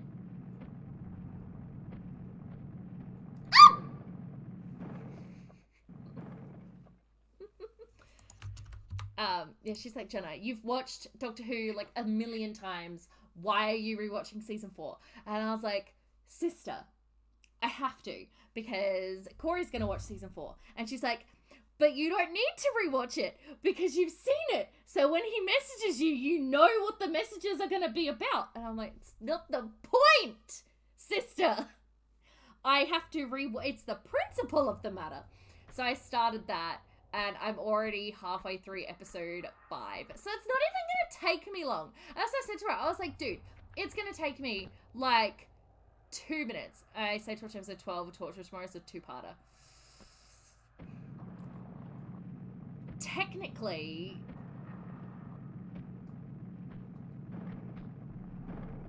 I wouldn't watch it if you can't watch episode 13 straight away. Yeah, I wouldn't. It's a 2-parter. I wouldn't. I definitely wouldn't. I was actually going to ask you about that. Oh, no!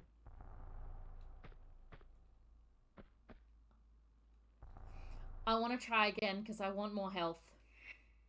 I'm going to try it again.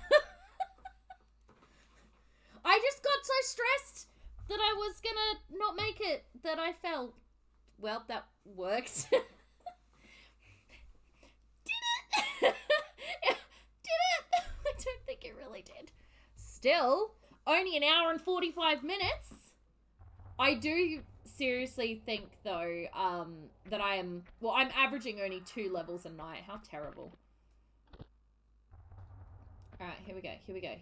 So, up, to the right, to the right, to the left. Move forward. Okay, we're going to save this time so we don't have to do that again, because I don't have any faith in my ability to do this a second time. Everything's fine. Alright, let's try again. This time, we won't fall down the really big hole. Alright, take 2.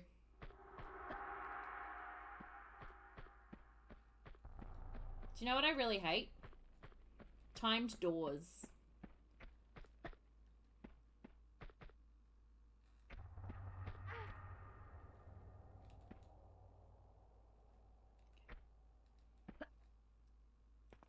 Oh.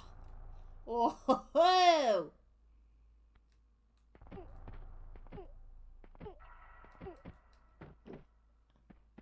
Can you not tell me about that message of mine you sent yet? Nope. No, I can't. No, I cannot. So, don't you worry. Yeah, no.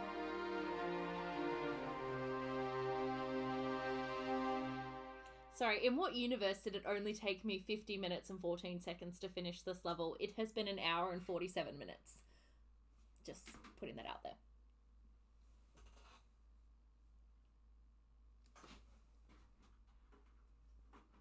Damn it, yeah. Look. The funny thing is I actually think you're gonna know. I think you're gonna know. Might need to make sure I have time to watch both tomorrow then, because I want to know. I honestly think you're going to know immediately what the message was. Once you get to that point, I think you're gonna know.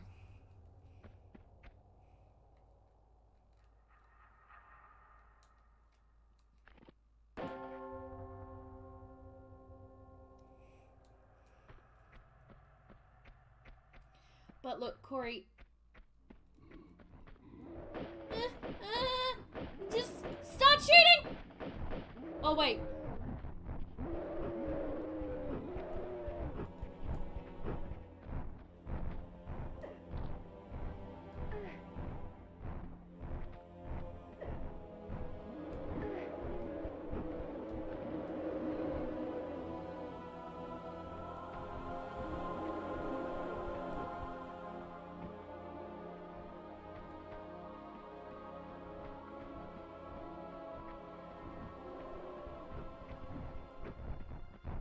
You have one suspicion, but I don't have any idea how or why that would be the case. Now I'm curious. What is your suspicion, Corey? And we find out if Jenna has a good poker face or not. But yeah, I wouldn't mind if you found time to watch both episodes tomorrow. Now, if I'm correct, and I think I am. Oh, I was correct. I think it's the Tosh bonus comment.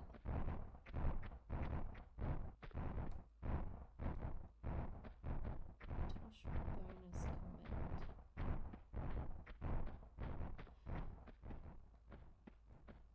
comment. I'm not 100% sure what comment you are referring to. So I'm going to go out on a limb and say it's probably not that one. Okay. I was right, by the way, about what I have to do, and I'm not a fan.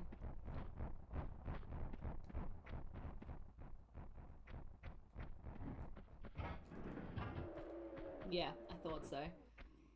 So that Jack better give Tosh a bonus this year because he's been through a lot. Oh, no. No, it's not that. But that was a good guess. But it's not that. But also, Jack really does need to give Tosh a bonus this year because she's been through some fucking shit. Well, then I am clueless. I am not mad that you are clueless. What about this one? Go up here. Nope. Oh, no. Oh, fuck. Okay, I'm sorry. I can't fix this.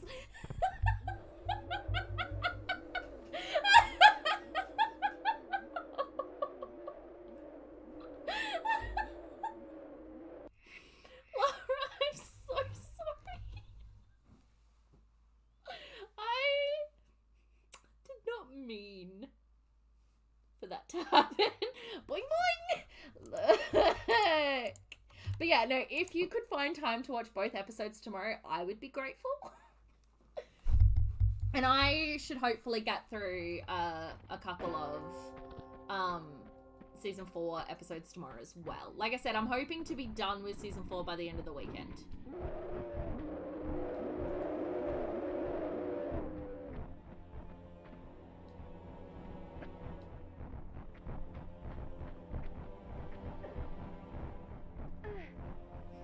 Actually, it's a long weekend here, so I get Monday off work. How good. So I'm hoping by the end of the weekend to be done with Doctor Who season 4 and to be done with editing August VODs. And then it's going to be the August highlights video, which is almost definitely going to have to be in 2 parts. Like, I would be really shocked if it wasn't. And then after that...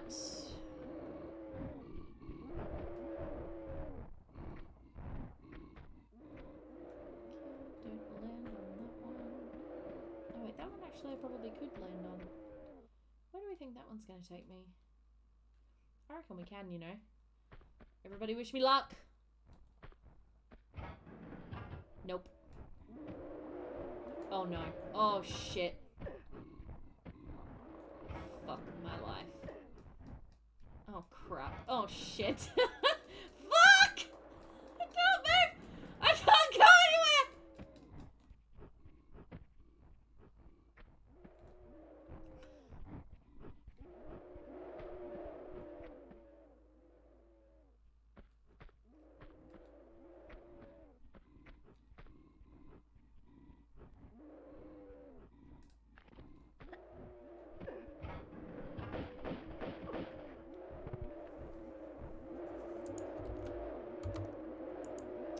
Larissa, thank you for the host. I'm getting my ass handed to me by this game. Not even surprised. But I only had to look up one thing in the first level tonight, so I'm feeling pretty good. The first level was called Catacombs of the Talion. And this level is called Ice Palace. Ice Palace. I'm glad this is a mechanic in an older game because the jiggle physics will be off the chart in a modern one. So true.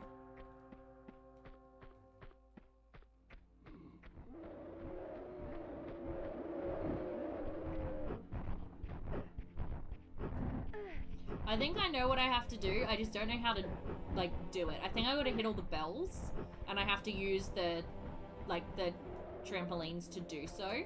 I just don't know how.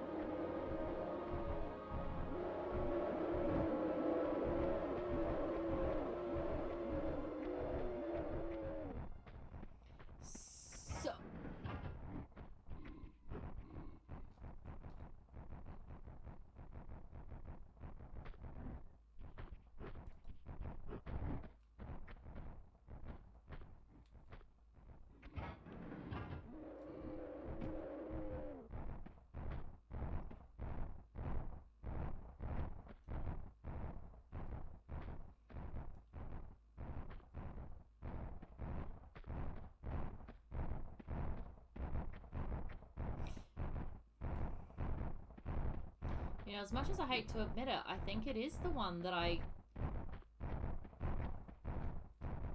Unless I can... Oh, hold on. She's gonna try something new.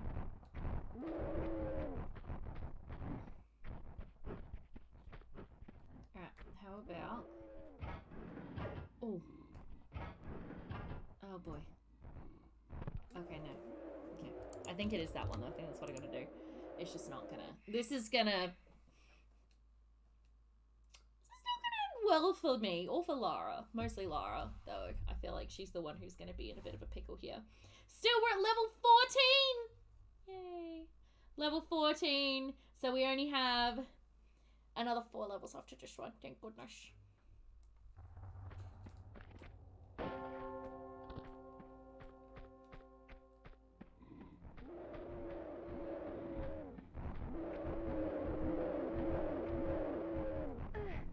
I'm so terrified for Tomb Raider 3. I'm absolutely fucking terrified. I really am.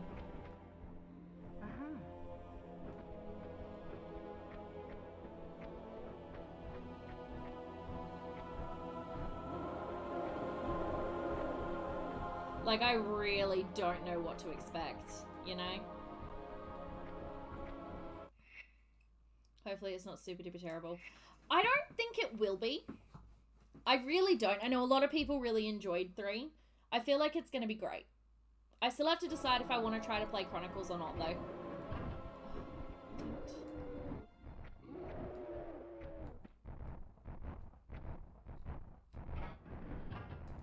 Ooh.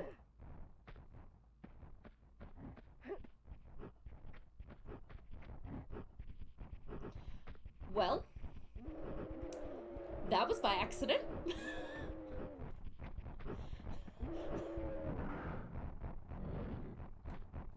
That was not done on purpose, but it worked, so we're gonna take it.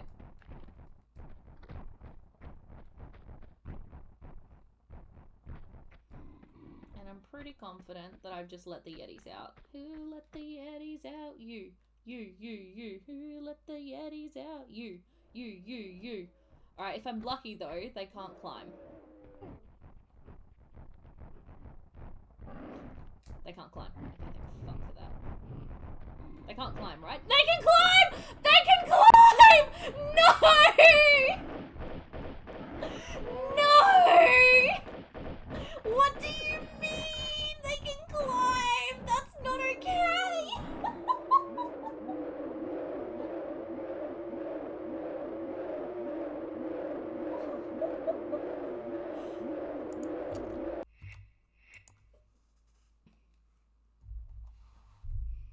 You just got Yeti smashed. I'm upset. That's not fair. Good, they can climb. Thank you for the quote, Corey. Oh boy. That's not fair. I think the best part about that though is I'm gonna see that quote and just be like, fucking Yetis. Let's see if Jenna can do this again, because I have no faith in her. Nope, see? No faith. None at all. It was a fluke the first time. It was such a fluke, and I don't know how I did it. Ah, Gravity, thou art a heartless bitch. Levels like this were made for the torture of people like me. They're gravitationally challenged. Although, just fucking wait until I get to the floating islands. I will be in so much strife.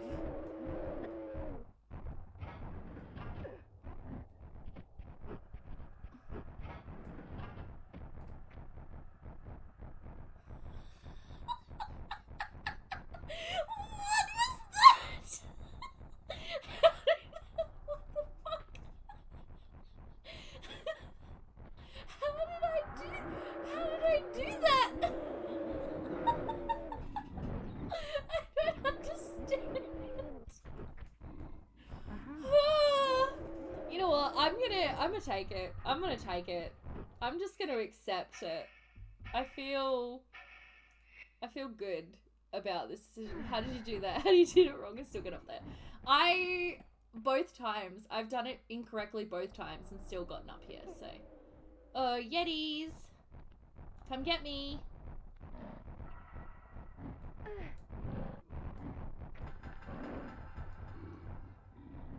No, you guys need to climb. Not even a little bit surprised. Guys, hello. Okay, you know what? No more Mrs. Nice Lara. Get ready for this, bitches! Ha ha ha.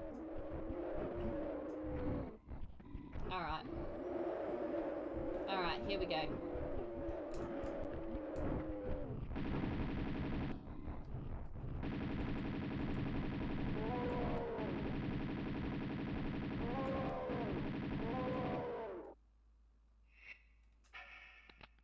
Whenever you have to jump set and it's a mistake. Nope. Not this time, you sons of bitches. Or not, see? I can be smart about things sometimes. On occasion. It's very rare. But I am terrible about Tomb Raider. I'm so bad at playing this game. Jen, you know I have zero faith in you. I have no faith in myself, so I don't blame you.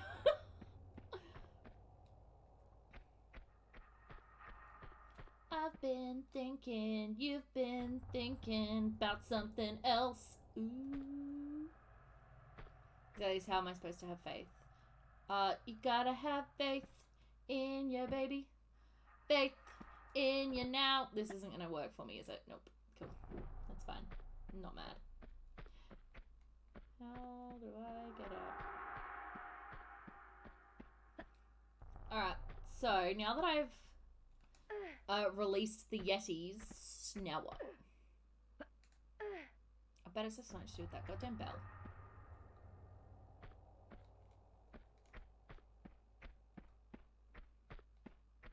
But also I want that health pack, so 1, 2, 3, jump! Yay. Oh wait, there's a corner. I don't like the corner. I'm 10 out of 10, not a fan. Not a fan, not a fan, not a fan, not a fan! I knew I wasn't a fan! Fuck this for a fucking joke! I shouldn't have got rid of the Uzis. Mistakes have been made.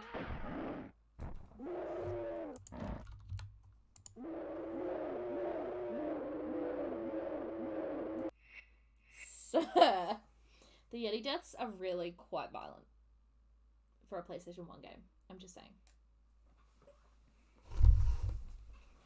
Oh, also, so, Saturday, Dragon Age. However, there's a catch with the Dragon Age stream. So, I bought a new bookshelf. Yeah, I bought a new bookshelf. No, I don't like a cat. Yeah, I'm sorry. So I bought a new bookshelf, which is getting delivered on Saturday. But I knew I couldn't fucking do it twice. It's getting delivered on Saturday between the hours of 7 a.m. and 7 p.m. So, depending on... Yeah, so there's that. That's the first catch. The second catch is my sister's going away and I have agreed to go and feed her cat. However, I can't go and feed her cat until my bookcase arrives. And my bookcase could arrive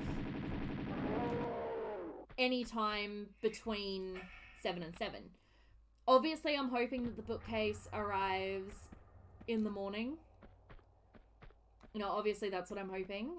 If the bookcase arrives in the morning, I can go feed the cat, no problems. I get it. Okay. Yeah, so obviously I can go and feed the cat, no problem, whatever, come back, stream, it'll be fine. If they haven't shown up, they're going to text me about the 4-hour window as well, so things will change. But, like, if they text me and say that my 4-hour window is literally 3 p.m. to 7 p.m., then what I'll do is I'll go and feed the cat first at, like, but I don't want to leave the house knowing there's a delivery. I can't go and feed this cat until my bookcase is here, is what I'm trying to say. I just can't do it. Which means that the stream, I still am going to attempt to start the stream at 4 if they haven't been by that point and have not been able to go feed the cat. I'm still going to try to do the stream at 4. However, what it will mean is it might mean that I may have to... Hey, such open and delivery times literally. So on the day... Oh, shit. Sorry, Laura. Honey. Yeah, so on the day, they're going to give me a 4-hour window instead of the massive window. But I'll still try to go live at 4. But what it might be is that I'll only be able to be live for like an hour. And then I have to get the delivery in and then go feed the cat and then come back. So it might not be a full stream of Dragon Age. It might be a bit broken up. I don't know. But it'll be Dragon Age. And the plan is the DLCs, which I'm actually really excited about.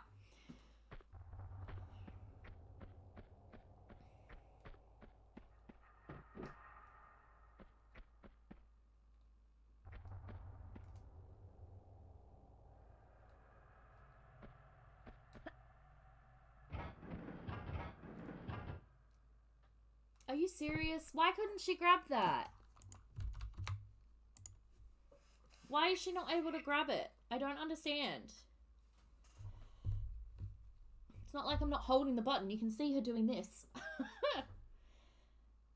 Yeah. So that's Saturday. I'm hoping to get a decent amount of the DLCs done. I don't really know how long they take. I haven't looked it up. I should look it up now while I'm thinking about it. Search how long to beat. Ugh, Lego Marvel Superheroes 2. What a fucking shit show of a game, truly. Alright, Laura. You got one. Are you shitting me? Bitch! Grab it! Jesus Christ. It cannot be that difficult.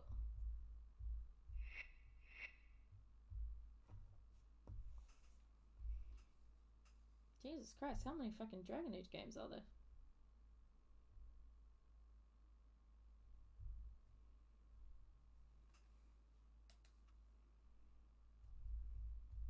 This is going to be the most frustrating thing, trying to do this. Here we go. Okay, so Jaws of Hakkon is apparently 11.5 hours and The Descent is apparently 7.5. Okay, so it should take me like 2 and a bit streams to finish them. Provided I'm doing like my massive one. That's not that bad.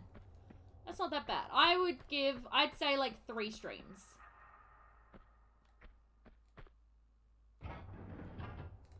Okay, there we go. I'd say 3 streams, I reckon. Oh, wait.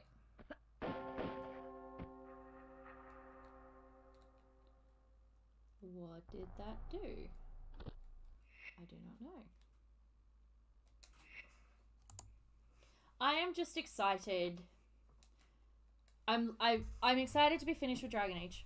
I'm hoping by November. I'm hoping by November we'll be playing something different on a Saturday night. Do you know what I'm not okay with? So I'm keen to play Hades.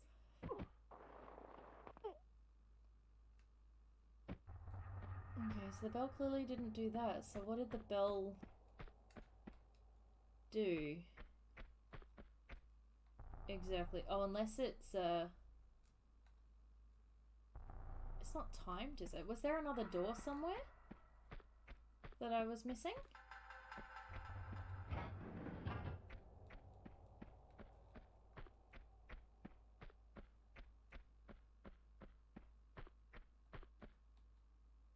It's another bell.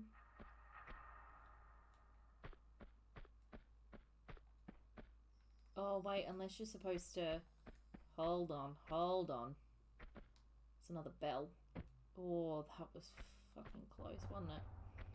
Okay, what if you're supposed to do this?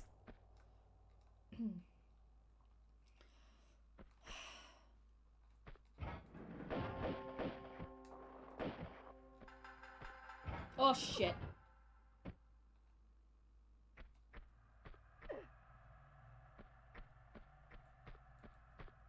Hey, that was it.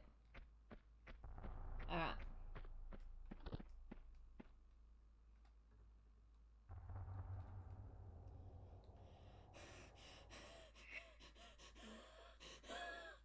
This is actually my worst nightmare. What the fuck? Okay.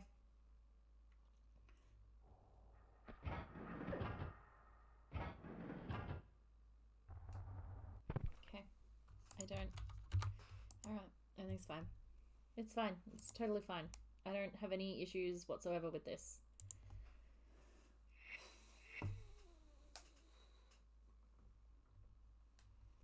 Saturday, we're still working our way through Lego Marvel Superheroes 2.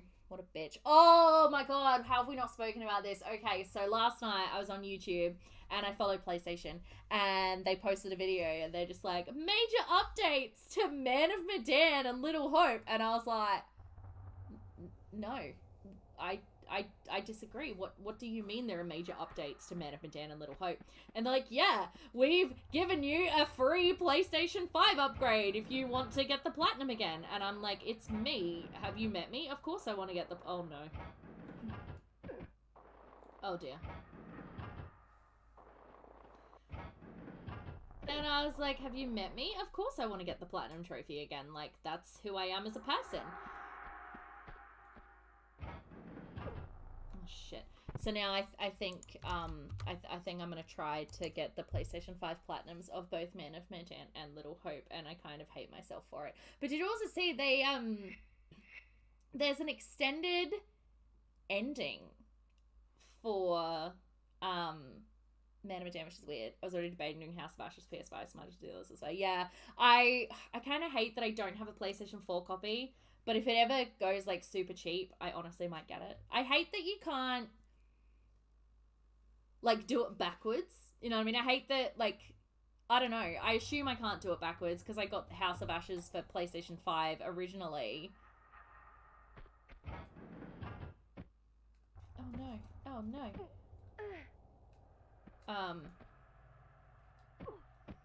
Yeah, I was kind of hoping... Damn it. I wish that if you had a PlayStation 5, I wish that you could buy, like, you could do the same thing and you know how you can get, like, a free PlayStation 5 upgrade? I also wish you could get a free PlayStation 4 downgrade. Because I definitely would love to play in Platinum Forbidden West and House of Ashes again on PlayStation 4. So, I wish. Well, Corey, if you do decide to do Man of Medan again, let me know and I'll do it too so we can get the shared story together, because there's still that shared story trophy. Which is the fucking worst. And I hate it. But yeah, we can do that. Literally every other one will be fun. Like, without the bitch, yeah, there's literally the only trophy that'll be a problem to try to platinum again. But I was thinking about it. Because I do really enjoy them. I might do it in, like, I might wait and do it after I've platinumed The Devil in Me. And, like, because obviously there's going to be a break between The Devil in Me and whatever the next game is. So I was thinking that I might do it in that break.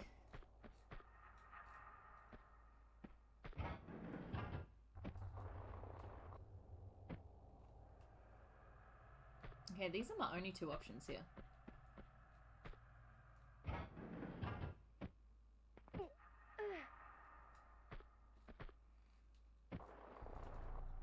There we go. Alright, we got up. What's the plan now that we're up here?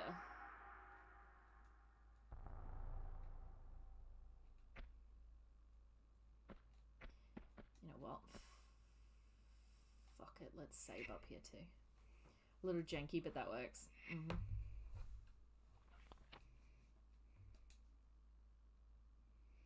I just have far too many games that I want to play on Platinum.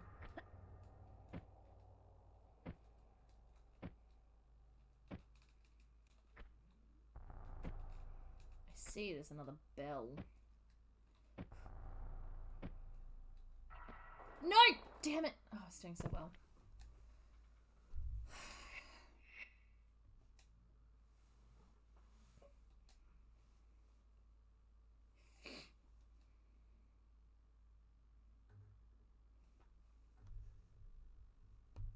I kind of want some popcorn because it's me, but Hocus Pocus 2 comes out tomorrow night and I was kind of going to have popcorn while I watched that. So I feel like I shouldn't also then have popcorn tonight. You feel?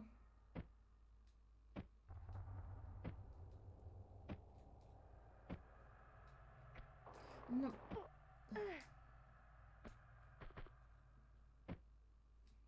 Okay, is this just not going to be a thing? Oh.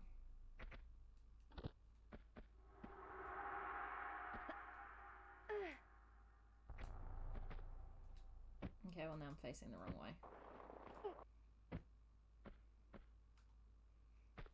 I know I have to somehow hit this bell.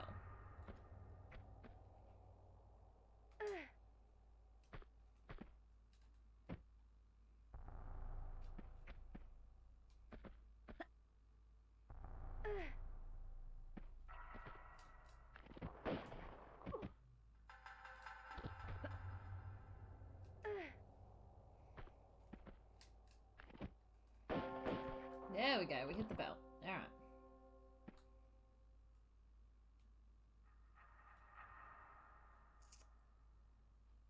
What did the bell do?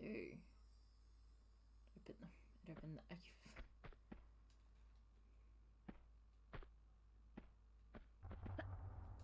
Alright, I'm pretty confident that you're meant to go back down and use the thing again, but I don't trust myself with it, so we're just gonna do this again.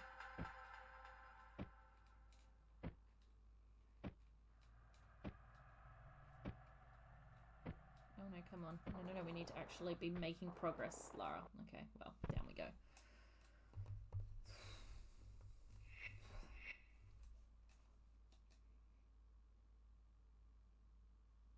I suppose we can try going down and see if we're any good at it.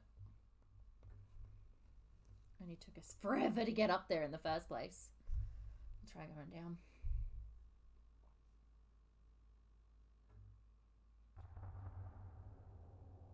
Oh wait, we haven't hit the fucking bell yet. Ugh, okay.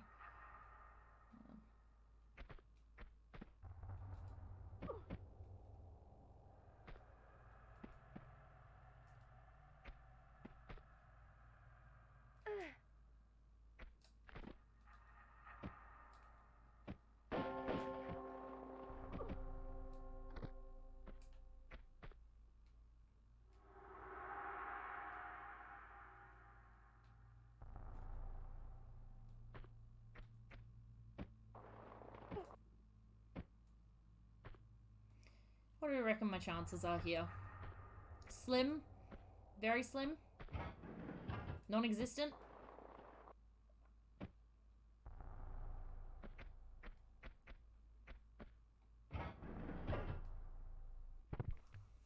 Cool.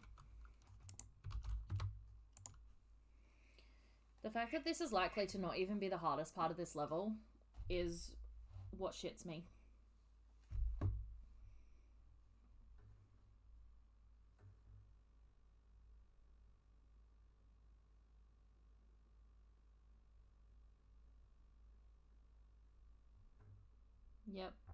Yep, there's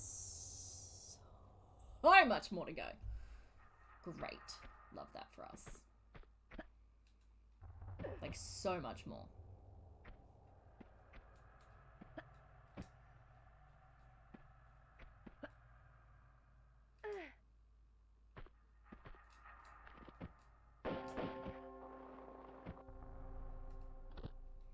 At this rate, there's honestly so much more that I'm not even confident.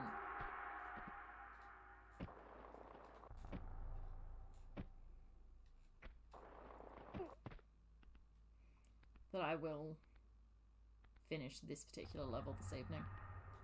I realised this was probably quicker. There we go.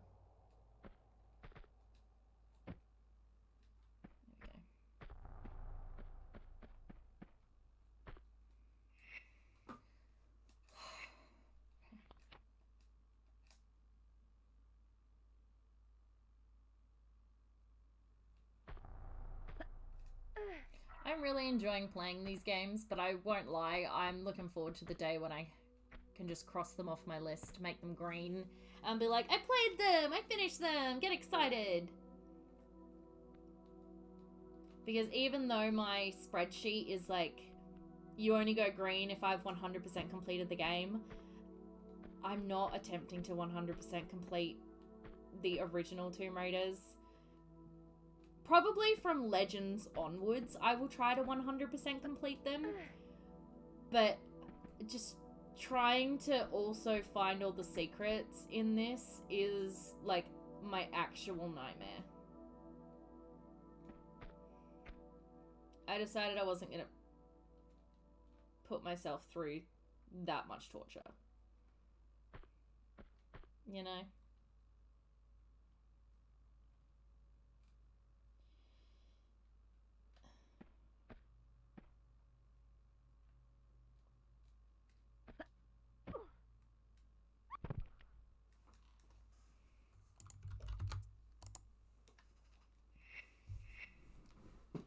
So I'm excited to make them all green.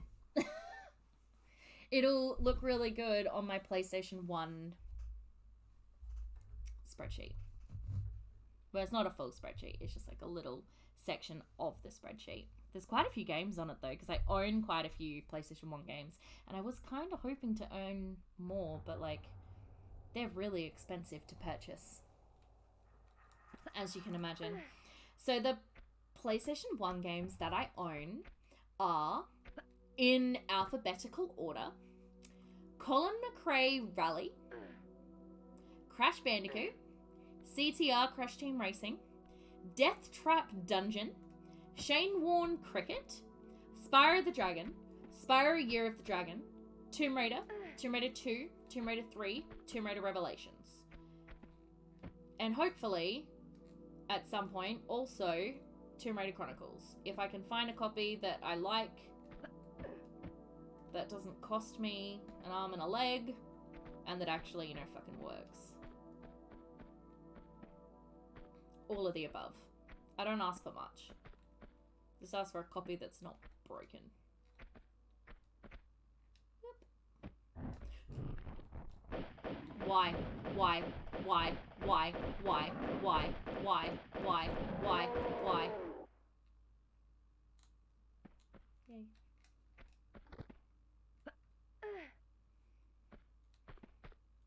I'm not sure how many of those PlayStation 1 games I'm actually going to play. Definitely the 4 Tomb Raiders. Possibly Crash, CTR, and the 2 Spyros I actually might try to play. Yes, why is what Jenny starts with.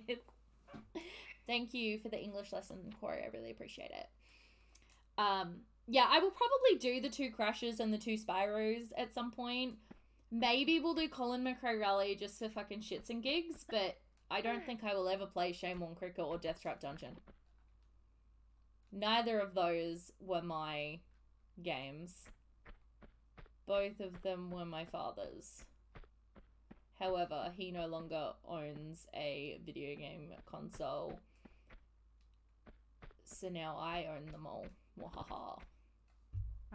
On PlayStation 2, in alphabetical order, here are the games that I own. They're kind of funny. So I own Brothers in Arms, Road to Hill 30. Colin McRae Rally 3, Lego Star Wars The Original Trilogy, Simpsons Hit and Run, Spyro A Hero's Trail, Spyro Dawn of the Dragon, Spyro Enter the Dragonfly! Jesus Christ!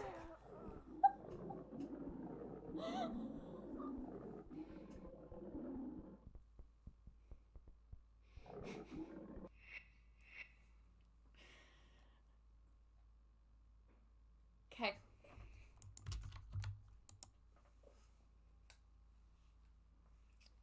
Cool. Fuck me. Where did I get to? Spyro Enter the Dragonfly. Star Wars Battlefront, Star Wars Battlefront 2, Star Wars Episode 3, Revenge of the Sith, The Sims, Tomb Raider Angel of Darkness, and Tomb Raider Legend. So of those, games that I will definitely be playing on stream at some point. I recommend not watching any horror movies. You're very jumpy right now. No, I think, no, it's not that. It's this game. There is something about Tomb Raider 2 that just gets me. Like horror, like, it, I don't know. There's just something about it that just absolutely fucking, every time, without fail. So on stream, I'll definitely play, the 2 Tomb Raider games, obviously. I will most likely at some point play the 2 Lego games. Simpsons Hit and Run, Spyro Hero's Tale, Dawn of the Dragon, Enter the Dragonfly, I'll probably play. In fact, I'll probably play everything except for Brothers to Arms, Road to Hill 30, and probably not Colin McRae Rally 3 either.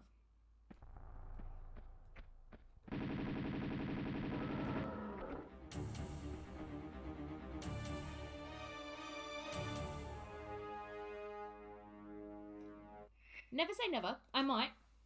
You just never know. I definitely want to do the Spyro. Yeah, games! No! What do you mean? Fuck off! Why? What do you mean?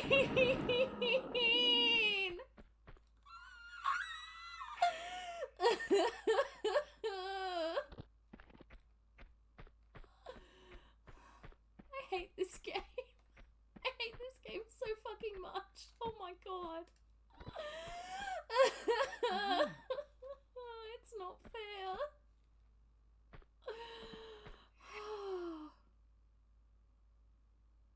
Wait, did I ever tell you guys about the Yeti room that was like completely dark that we went through that I was absolutely scared shitless of? Did I ever tell you the story behind that room of why I remembered it? Because I remember saying that I was going to tell you the story and I don't think I ever did.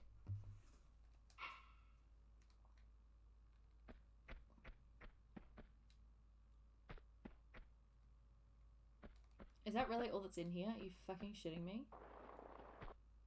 Hey games, how you going? Oh, okay, I'm just gonna tell it anyway. So basically, what happened with that Yeti room is I was sitting in the family room, playing Tomb Raider 2, and that room happened, and I was getting jump scared by the Yetis, which I'm sure is obviously comes as a complete shock to you guys because I don't get jump scared in this game at all. So like, why would the Yetis jump scare me or anything? Yeah. And my sister was watching me play and she was just like really getting into it. And she was like, it'd be funny if people could watch you play this because you get scared all the time. And I was like, first of all, I don't know what you mean. You know, like, I don't know what you mean about.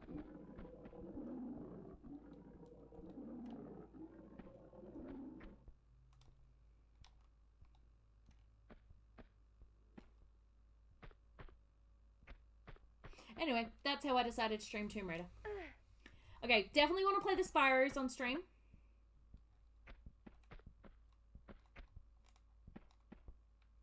Fuck me!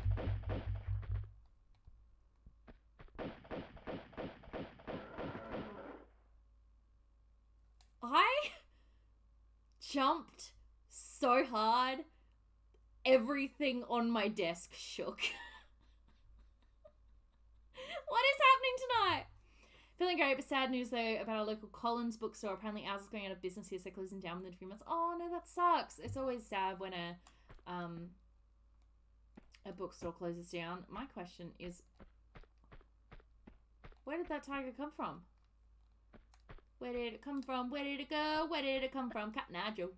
Literally, where the fuck did it come from?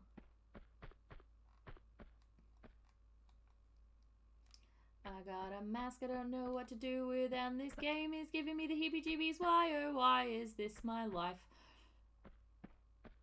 I definitely want to play Simpsons Hit and Run on stream. Definitely, like 1,000% want to play and 100% complete.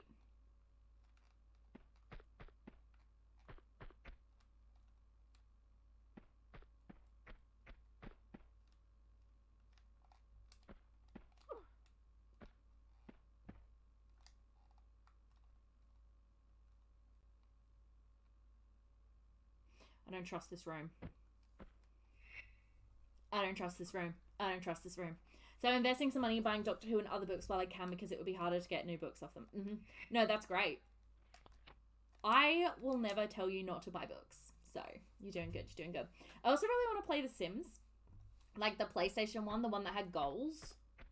I really want to play that on stream. I think that'd be a lot of fun.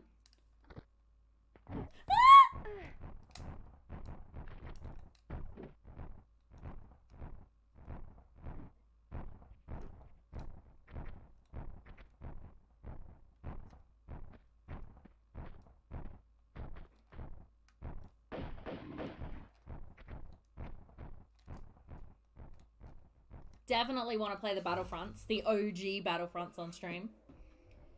And I remember really sucking at Star Wars Episode 3 Revenge of the Sith, but I may as well give it a go. Now, so many Yetis. Now, the PlayStation 3 games is where it gets a little tricky. Actually, have I written my Wii games down? No. I never wrote down the games I have on the Wii. That was a mistake.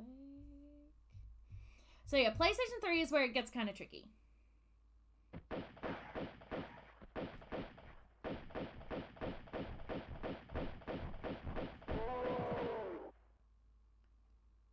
I don't trust this room. Trust nothing but no one. Okay, PS5 and EB games I can pre-order, but it's going to hurt my budget. You just gotta weigh it up. How much do you want a PlayStation 5? Here we go with the PlayStation 3 games I currently own. Battlefield 3, Beyond Two Souls, Call of Duty Black Ops. There's going to be another Yeti at some point. If he comes from behind me, I swear to God.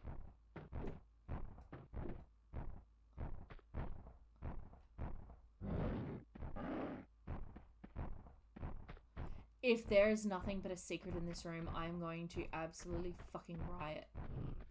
Not a secret. It's a health pack. Okay, I'll take a health pack. Okay, thanks.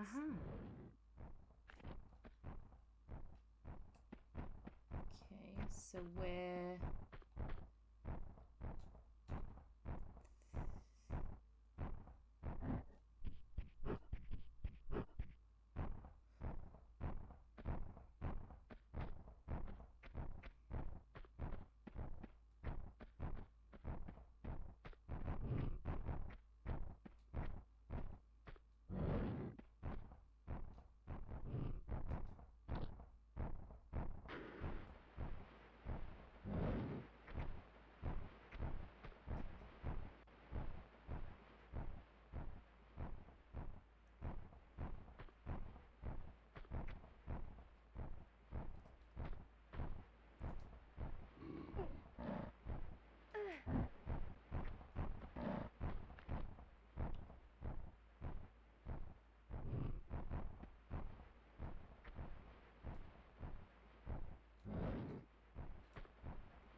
Just to confirm, is it true the PlayStation 5 console's backwards compatible with PS3 games?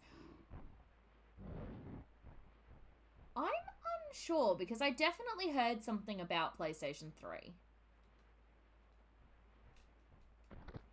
But no, it's probably only PlayStation 4 games. There's something about the PlayStation 3...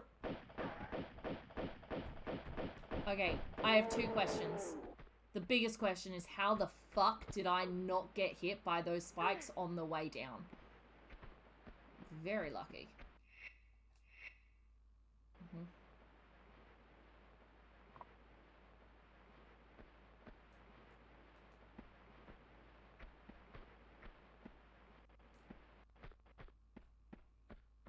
It was so lucky. I also did not mean to fall. There was a big mistake. Big mistake. So yeah. Where'd I get up to? Oh yeah, Battlefield 3. PSA Game Check. No, we can just look it up online. It's easier and safer for your PlayStation. Google. PlayStation 5 PS3 backwards compatibility. Can you play those older games? Okay, here you go.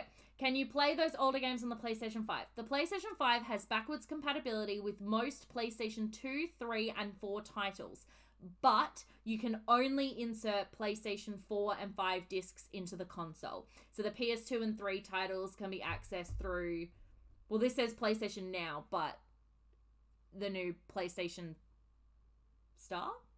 Deluxe? Whatever the fuck they called it. So yes and no. Yes, you can play can play PlayStation 3 games on it, but you can't use your discs on it. I wanted to save. Did I save? I'm going to save again just in case. Alright. But for my PlayStation 3 games. So Battlefield 3, which I will probably never play. Beyond Two Souls, I want to play in Platinum. Call of Duty Black Ops and Call of Duty Black Ops 2, I will probably never play. Lego Harry Potter Years 1 to 4, Lego Harry Potter Years 5 to 7. Incredibly careful walking around here.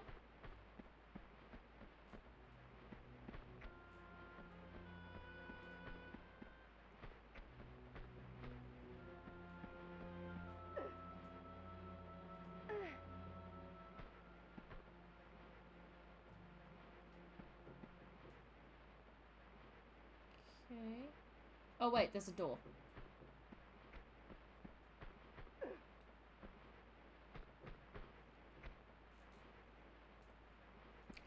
Digitally bought PlayStation 3 games on my PSN account without showing up in the download the main account history on the PS5. I'm gonna say yes. And the reason why I'm gonna say yes is because no.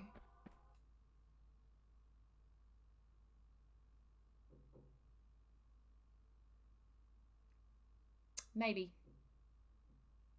You might be okay. You might be okay with it, but we are Australian and Aussies and PS3 are really weird. But I think it probably would be there. Oh, would it? No, do you know what? I don't think it would, no. I don't think it would show up.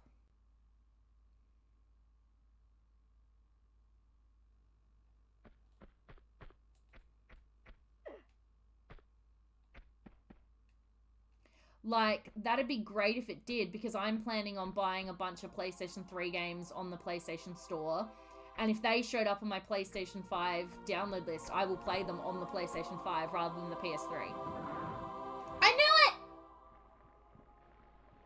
I knew it! I knew it! I knew there was something to do with that. I fucking knew it! Yay. I'm so smart. Yeah, so I got Lego Harry Potter Years 1 to 4, 5 to 7, and Lego Jurassic World, all of which I have platinumed on PlayStation 4, but want to re-platinum on PlayStation 3 because I love them. Lego Star Wars 3, The Clone Wars. No!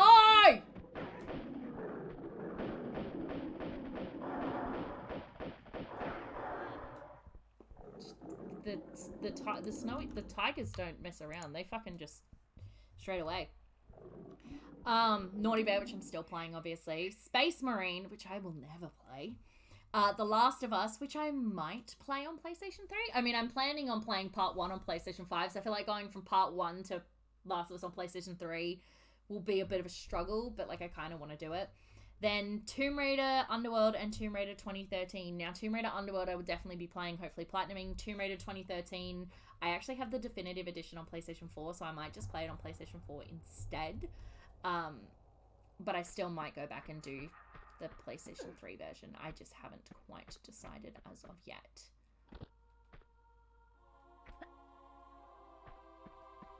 Now we get to PlayStation 4.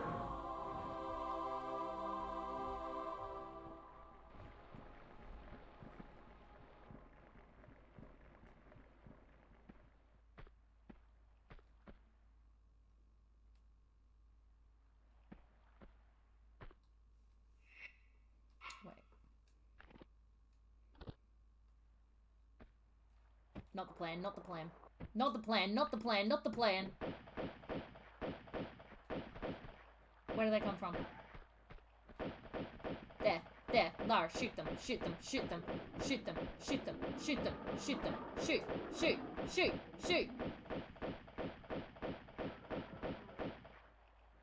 Sweet. Okay, we did it. It's good, it's good. Okay, so PlayStation 4, I'm only going to tell you guys for now about the games that I've not yet played but own. Okay, so the games that I've not yet played but do own on PlayStation 4 include This water must be absolutely fucking freezing.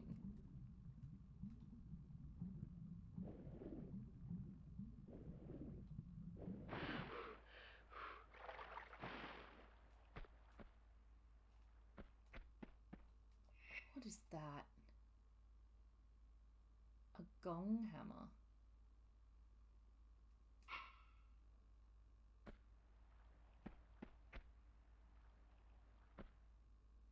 Does anyone remember seeing a gong anywhere?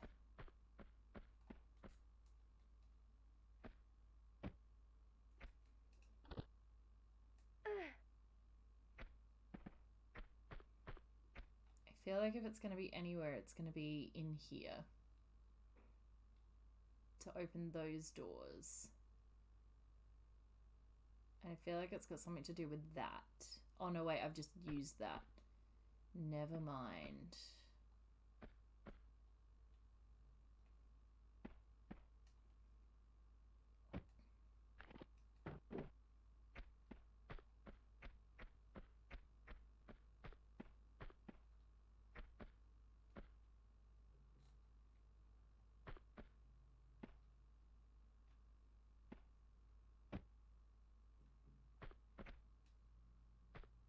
Oh wait, I've been through those doors already. No, I've been through those.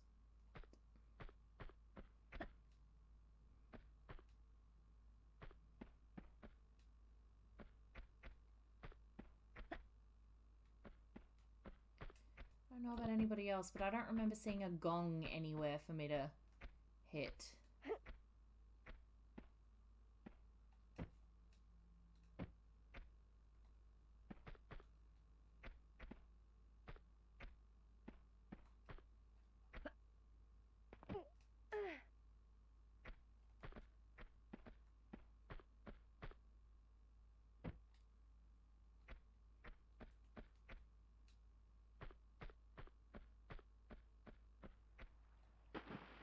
Oh shit. Were they there last time?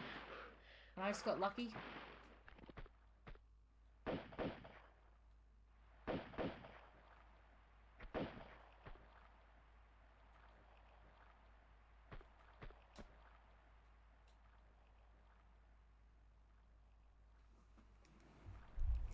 Today I bought for $10 at EB Games the Ratchet and Clank PS4 game.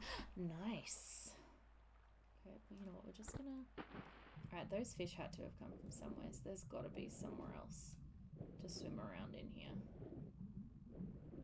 There is. There we go. Found it.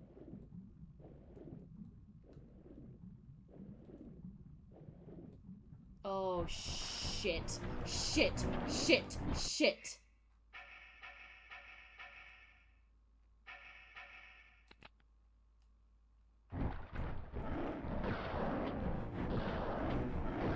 Okay, the shotgun's gonna be way too slow. Yeah, no, way too slow. I was hoping it was gonna be faster than that. The Yeti's good for me. So many of them, I know. PlayStation 4 games that I own, haven't currently played, include Assassin's Creed 2, Assassin's Creed Brotherhood, Assassin's Creed Revelations, Beast's Quest, Fast and Furious Crossroads, Final Fantasy 15, God of War, Lego DC Supervillains, Lego Dimensions, Marvel Spider-Man, Midnight Deluxe, Mortal Shell, Ratchet and Clank, Resident Evil 2, Resident Evil 3, Rise of the Tomb Raider, Sonic Team Racing, Tomb Raider Definitive Edition.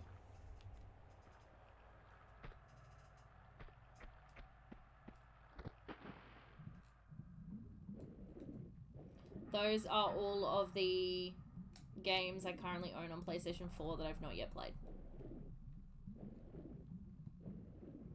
Do you know what I should have done before I spam out here? Should have changed my weapon. I just don't want to use all my Uzi clips, but I need them to die and fast.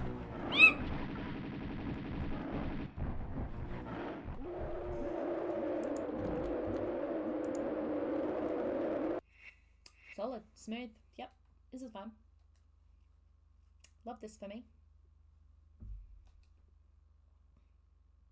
I just want to point out we started tonight on like 130 something deaths, so we've hit at least 30 deaths this evening. I'm honestly not surprised by this. It's just annoying.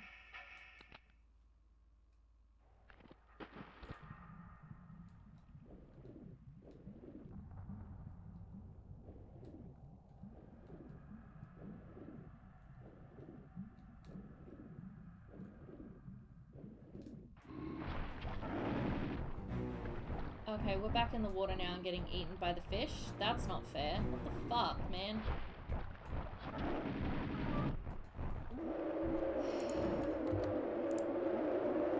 Okay. Enough of your victory screams.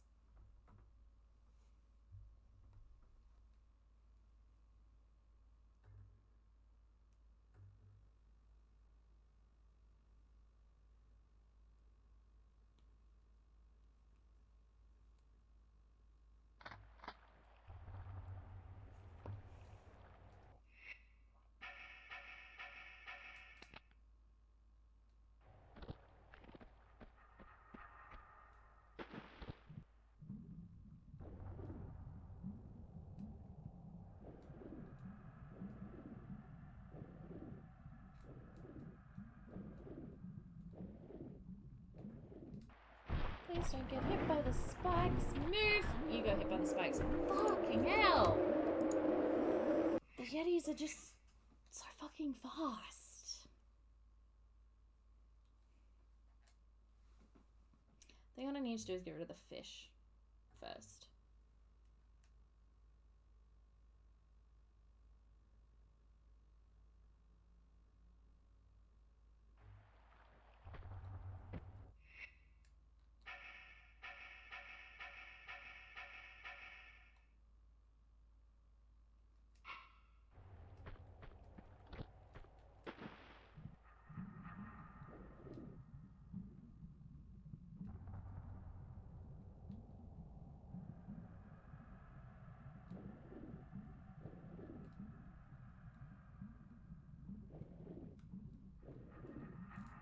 O fish, wherefore art thou?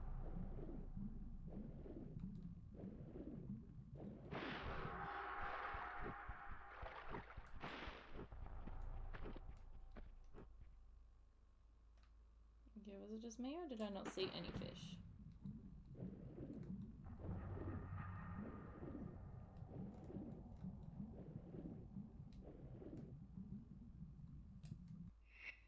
Question is, can you shoot things with this from the water that are outside the water?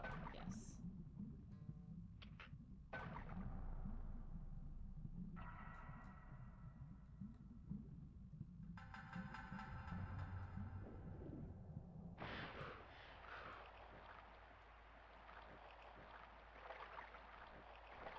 Okay, I don't know where the fish went, but I'm not gonna complain.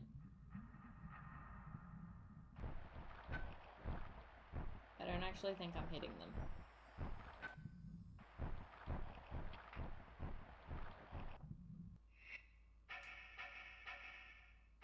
But at least now they're not all crowded together, I guess. Like, right.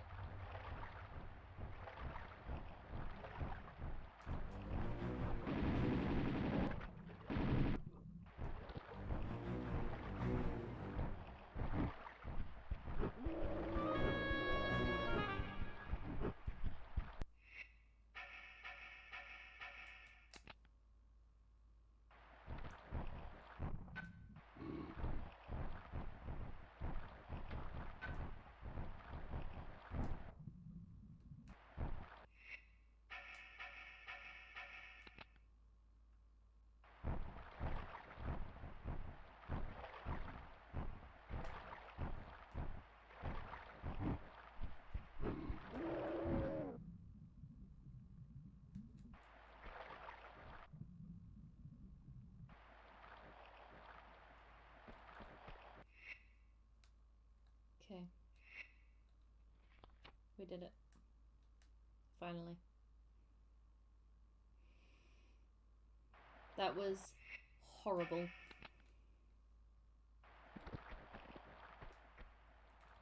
Truly awful. I would like to thank the fish for miraculously just up and disappearing and making that possible. Thank you. The amazing disappearing fish.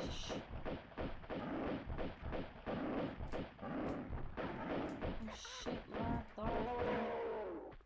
Okay, let's keep running.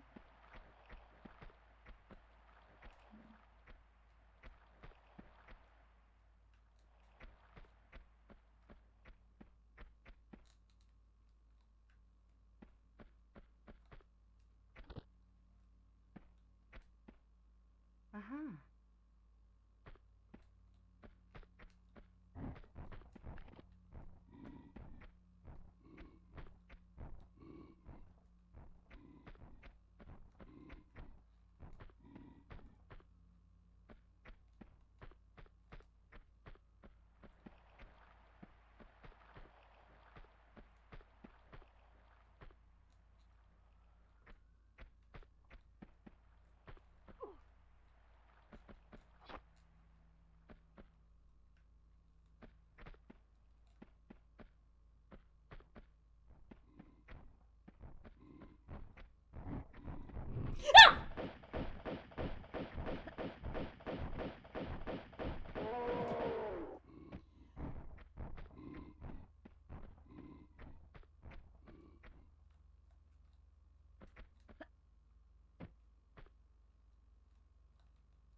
I can honestly say have not been a fan of the Tibet levels.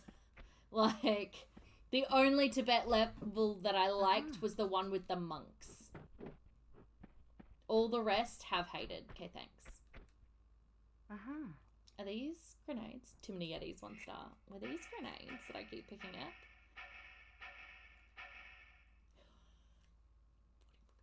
Do you know how awesome 44 grenades is for the dragon? Not enough, basically. Also, I think the grenades are really helpful for the floating islands, because I believe those things on the floating islands, I believe you can one-shot them with the grenade launcher. I think. Not 100% on that. But if it's true, like, that would be super fucking helpful, would it not?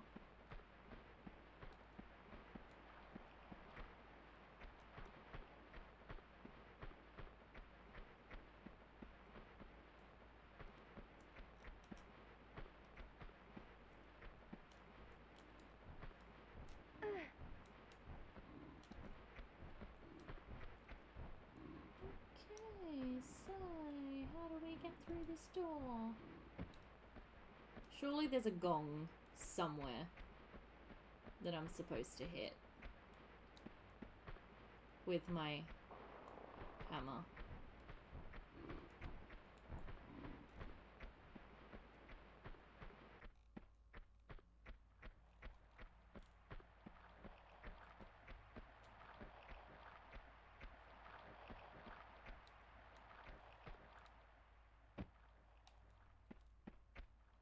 Maybe I've missed something in here.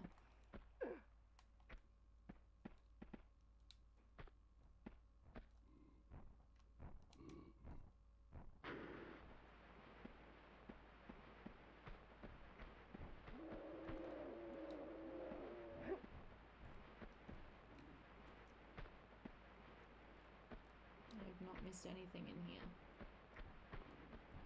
This room is a dead end. This room was for Yeti and grenade launchers only. Okay. Hope sometime get my PS3 out of its box and play Tron Evolution Shrine Platinum it. Do it, honestly. I say do it.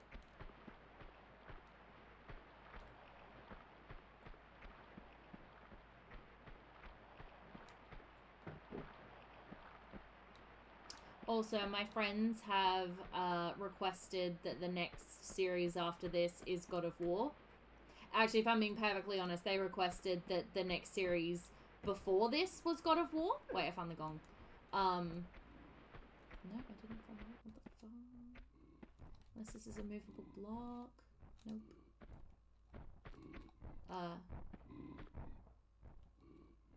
They 10 out of 10 would rather God of War than Tomb Raider, and I'm like, so it's Tomb Raider all the way. Maybe the door just opens when I go near it? Nope. Well, I'm lost.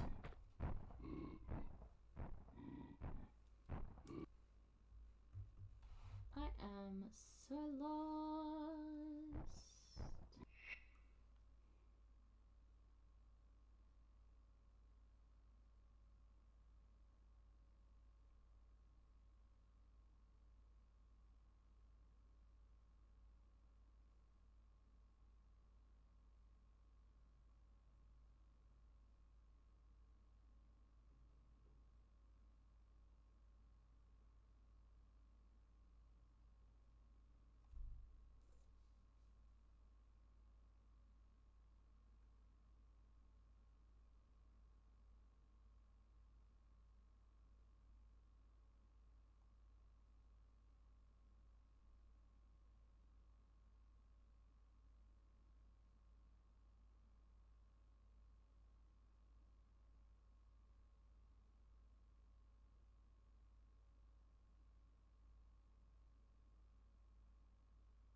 Okay.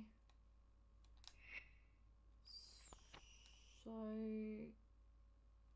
I missed something?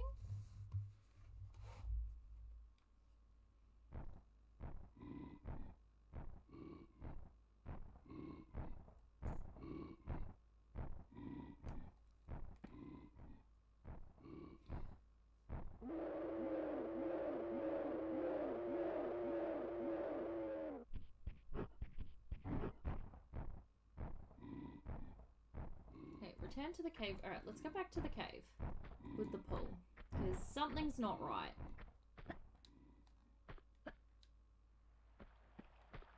Alright.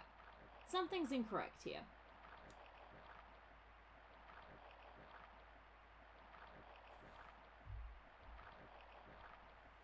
Return to the cave with the pool. And go through the opening on the right. Move to the foot of the ice steps. When you do, another Yeti appears at the top of the steps.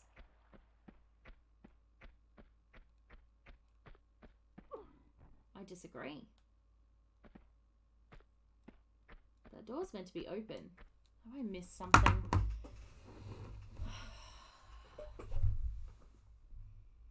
Right, all the way back to the beginning. See the huge bell. Yep. Spring boy, yeah.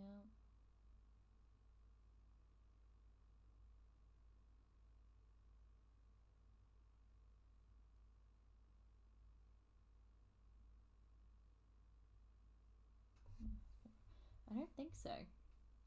It just says, head back into the area with the frozen pond and fire pot and drop through the hole you just made in the ice. Swim down and grab the gong hammer. I have done that. Then quickly climb out of the water to shoot the 2 biting fish. Well, the fighting fish disappeared, so I don't care. Jump back in the pool and swim under the ice and on through the wide tunnel into the next cavern.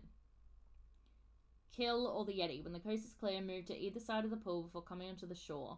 Then head for the back of the cave. Approach the opening on the left first. Kill another Yeti as it emerges. Done. When you step up onto the block with the icicles on the ceiling, stay as close to the left corner as possible to avoid being impaled. Didn't even realize there were things up there, so good to know. Your weapon's ready. As you approach the low ice wall in the next cave, another Yeti vaults out from behind it. Done. Collect 4 pairs of grenades. Done. Return to the cave with the pool and go through the opening on the right. Move to the foot of the ice steps. When you do, another Yeti appears at the top of the steps. You shoot it as it comes down towards you. Then grab the small medipack lying on the ground and climb the steps to the cave above.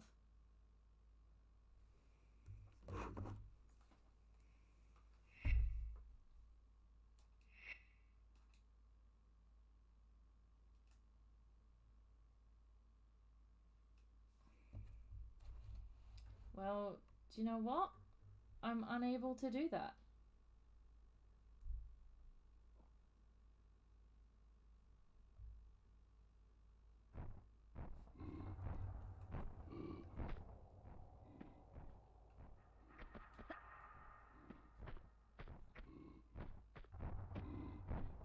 Am I fucked?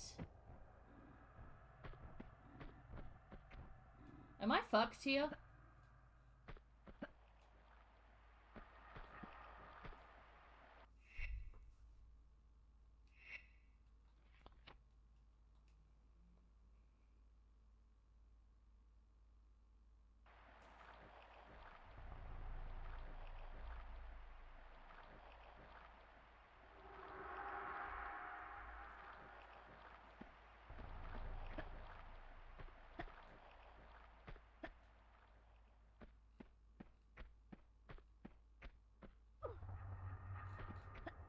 I have got to be missing something. Alright, here's what we're gonna do.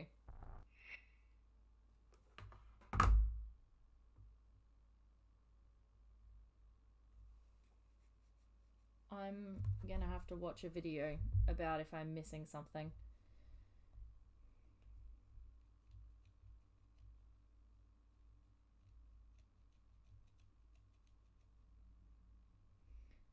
Alright. Well, this is the fucking worst. What have I missed?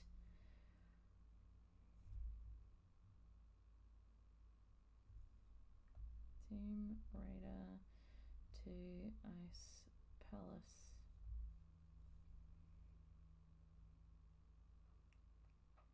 I don't want to talk about the fact that all of these videos are like all done in 15 minutes or less. Don't love that. What am I missing? 'Cause if it's fucked, I'm gonna have to start the level all over again, and I don't want to do that.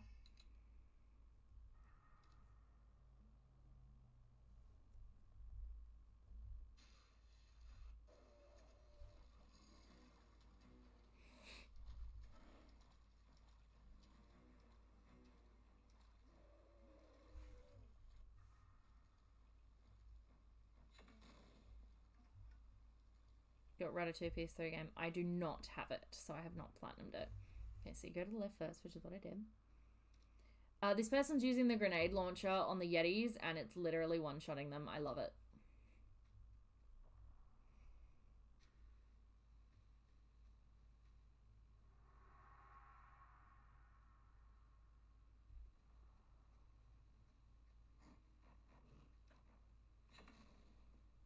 It's like exploding them.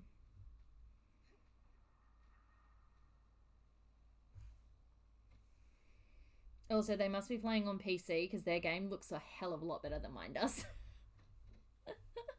If I'm being perfectly honest, it looks so much better than mine. Except the secrets. The secrets look dumb.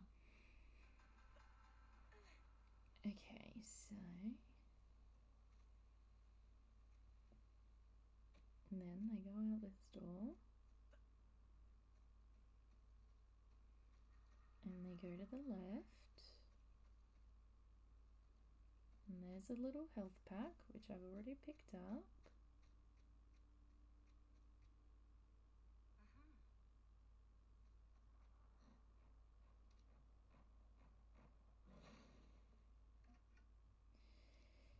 Alright, I've missed something somewhere that's opened a door that I don't have open.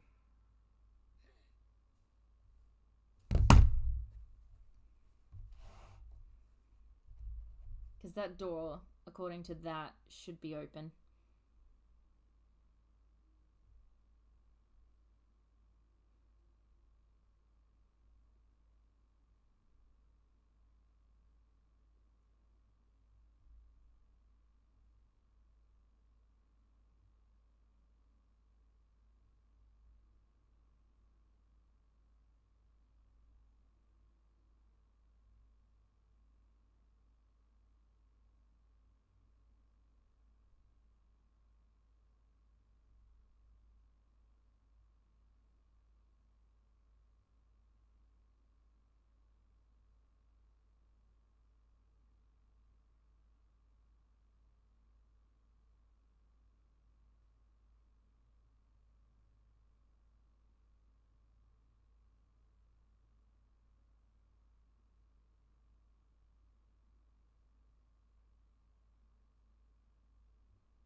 It literally doesn't say anything in this guide about how to open that door.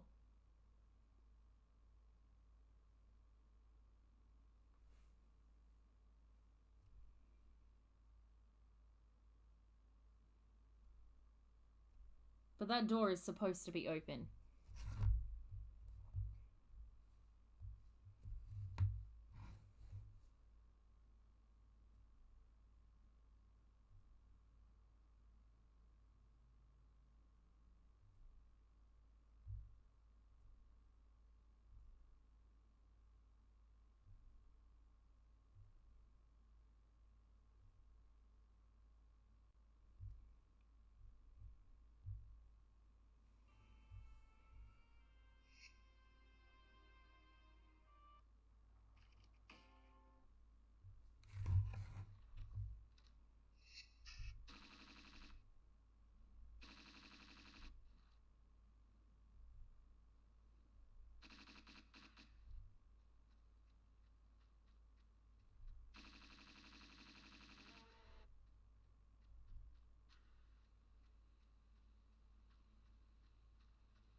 Everyone else's door is just open.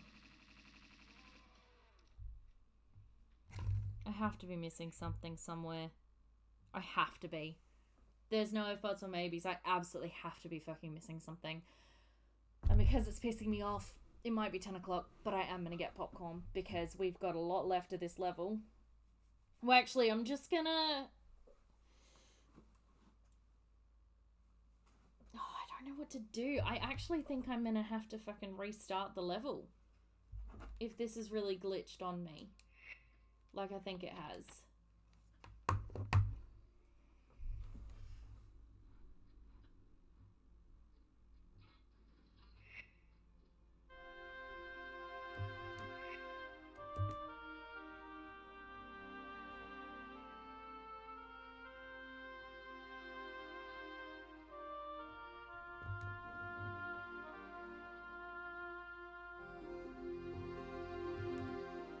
I'm very jealous by this person's ability to do the springboards with absolutely no issues whatsoever. I'm now watching a walkthrough of the entire level to see if I've missed a switch somewhere.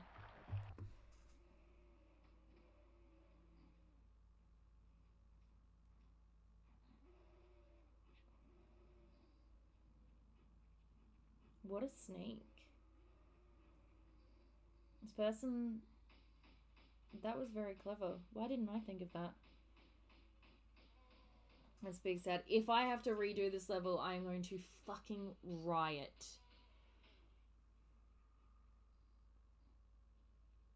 Because I will be pissed.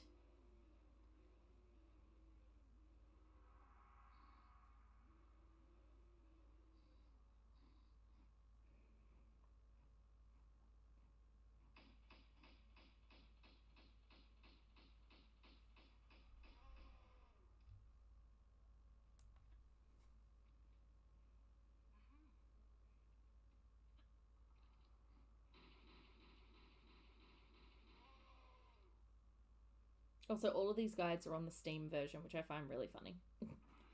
But it also makes sense. It must be much easier to record the Steam version than the PlayStation version.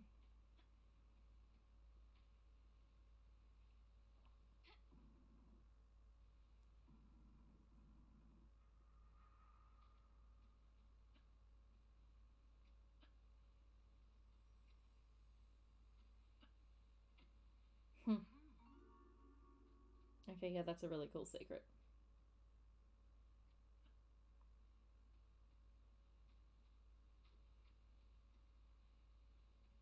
If we have to redo the level, I will definitely do that secret because that's fucking awesome.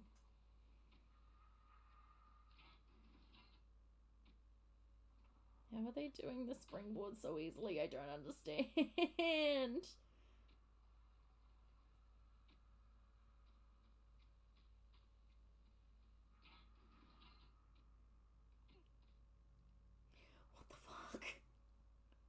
This person just knows what they're doing. I'm very annoyed. I just want everybody to know that.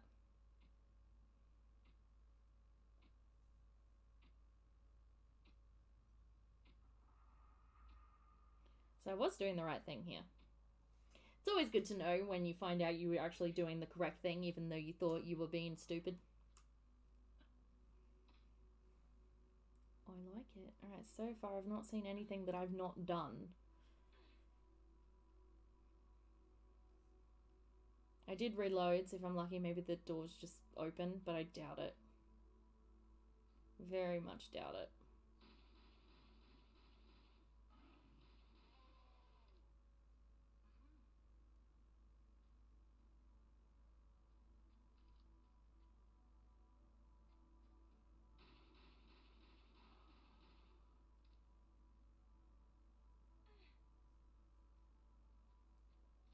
There wouldn't be anything this far back, you wouldn't think. How did you do that? They just did a flip in the air. That was so cool.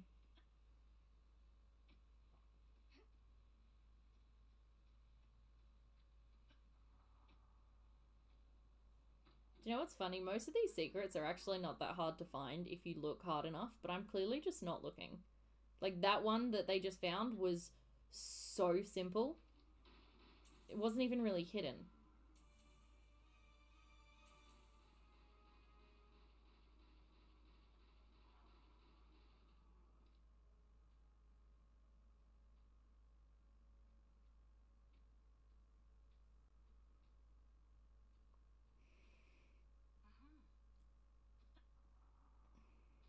Put it this way, if there's nothing to find and reloading my game hasn't worked and I have to redo this level,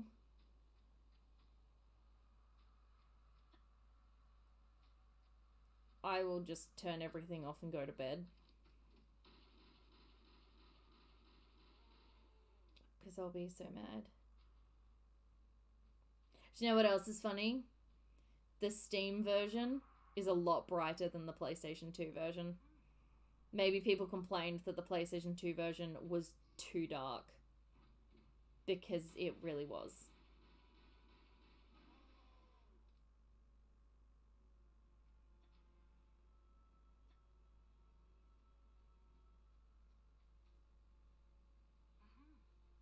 A lot of games are too dark. Yes, light balance wasn't really a thing.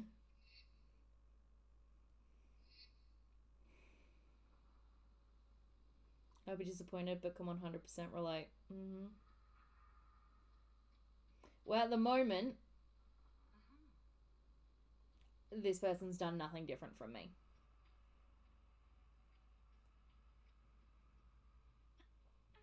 The only thing they've done different is not died and actually be good at their game. Unlike me. And they've found the secrets. I also believe CRT monitors were brighter than flat screens. Oh, definitely.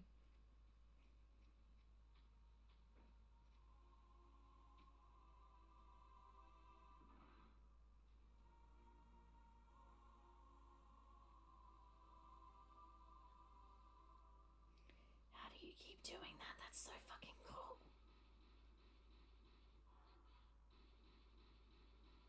I'm gonna have to learn that. Oh, hold on. We're doing something different.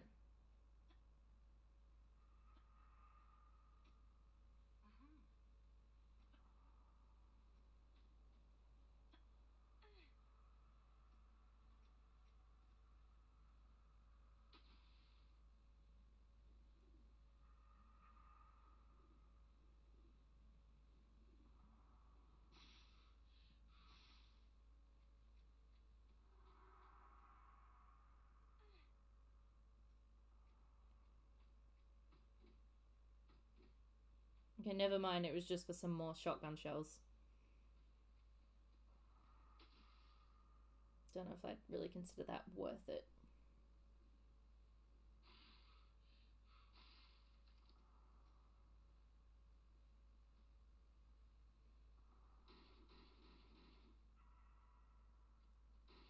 Maybe my game glitched out when those fish disappeared.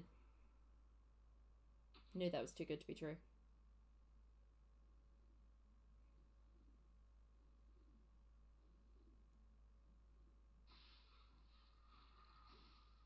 Well, that's brave.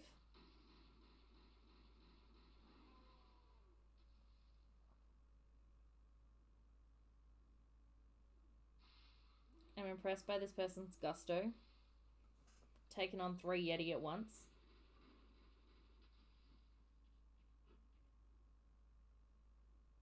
I wish I was that brave. Tell you what, the Yetis look a lot scarier on the Steam version.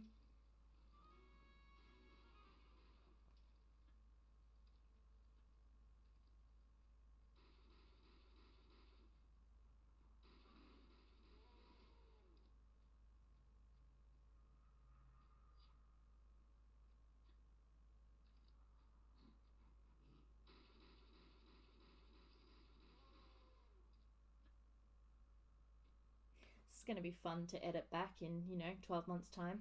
To be like, Jenna, why did you just sit there for so long and just watch your phone? Because I'm trying to figure out what I've done wrong. Thank God these walkthroughs literally go for 13 minutes. Okay, so...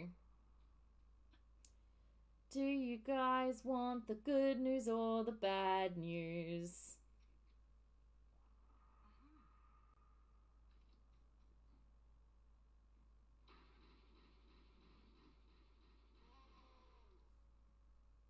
Good news or bad news? Bad news, get it over with. They did nothing different, the door was just open for them.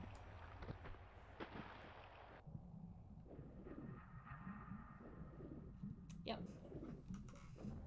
The door was just open. Wait!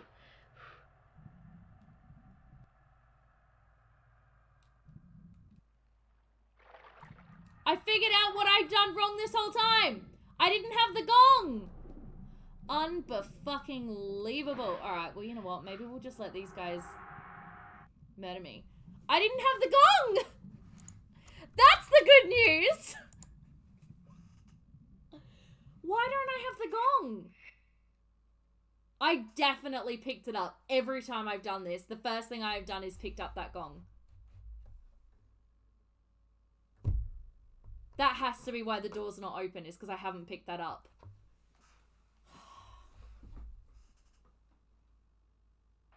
I'm angry. The one time you don't have the gong. Yeah. Huh. I'm positive, though, I picked that up every time. Well, while we're here. While we're here, let's pick up all those extra pieces of ammunition that guy showed me. And just while we're here, why not? May as well make use of the guide. Oh my god, the PlayStation version is so dark compared to the Steam version. Holy shit.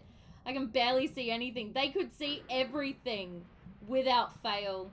That's terrible. And yet sort of hilarious. I'm so angry. When I finally get around to editing this, which as I said is probably going to be in like 12 months time, I am going to watch back, you know what, not even, I'm watching back the recording tonight. I need to know if I didn't pick up the gong on my way through.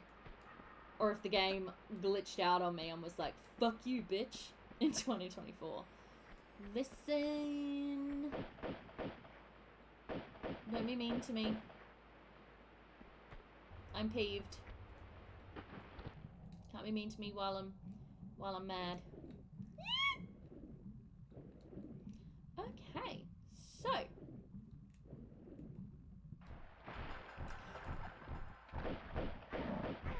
why is there another Yeti? Why is there another Yeti?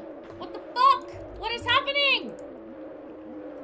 What is happening right now? Literally, what's going on? Why is my game decided to just do what it wants? I am confuzzled.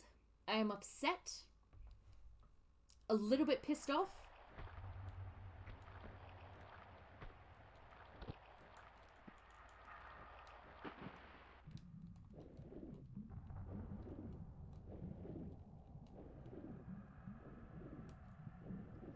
See, the fact that the gong is just, like, appearing like that tells me something's going wrong with the game.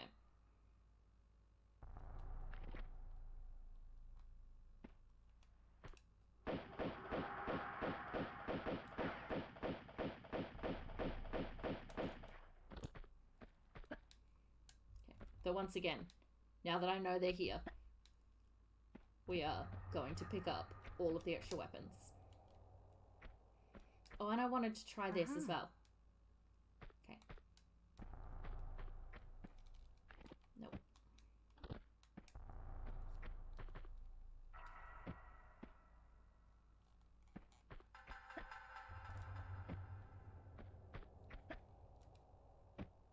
Oh my god. This is revolutionary.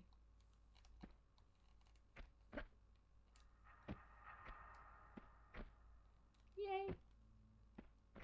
Woo. Okay, I'm done. I didn't know she could do that. I didn't know that was a thing. But I'm so glad that it is.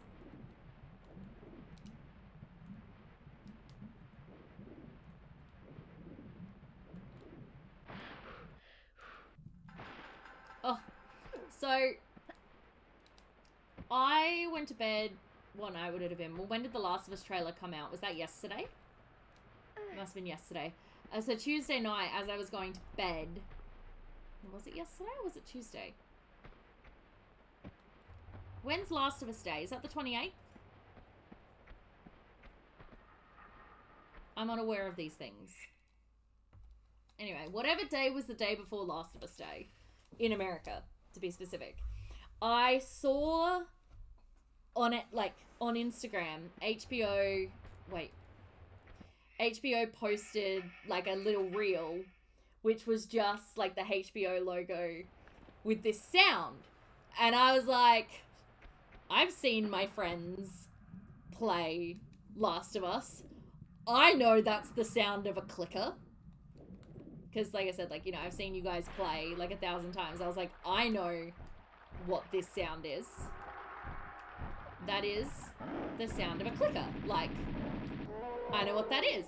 And, of course, I knew that it was Last of Us Day, because it had been Last of Us Day for me, like, all day that day. And so I was like,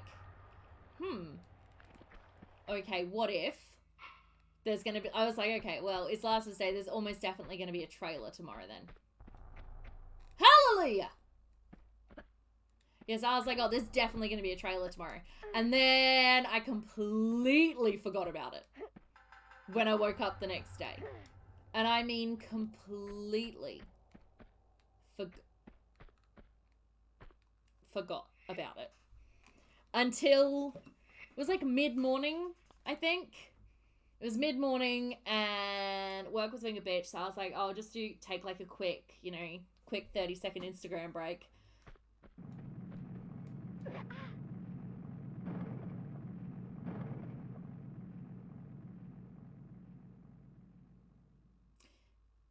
This is why we save often, save always. Yeah, so I was like, I'll just do like a quick, 30-second Instagram break. And I'm scrolling through Instagram, and all of a sudden, I see the trailer. And I was like, shit!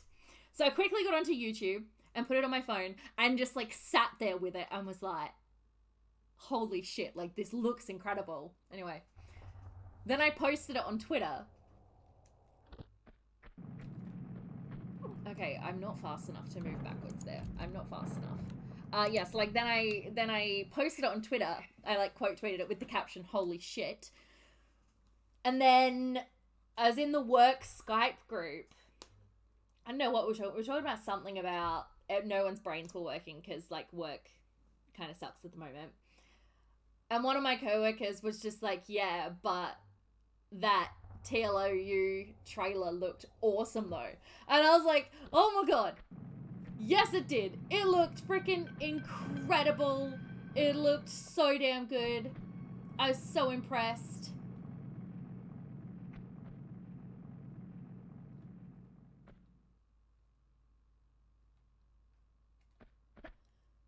Yay!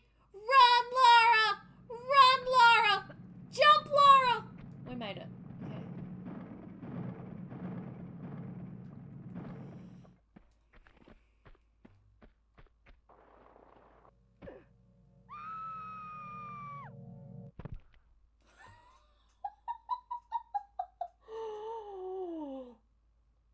Oh no!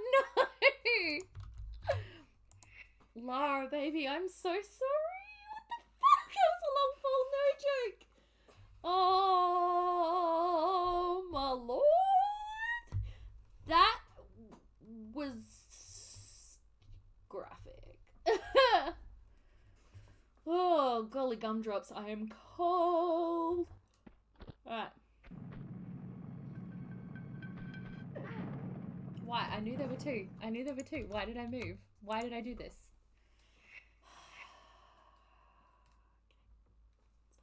It's fine. It's fine. It's totally fine. Oh my god. I'm gonna need Netflix to not take 12 months to decide whether or not they're gonna renew Fate. I'm pretty confident that they're not, so like I've already sort of written it off, but at the same time I really want a third season. You know?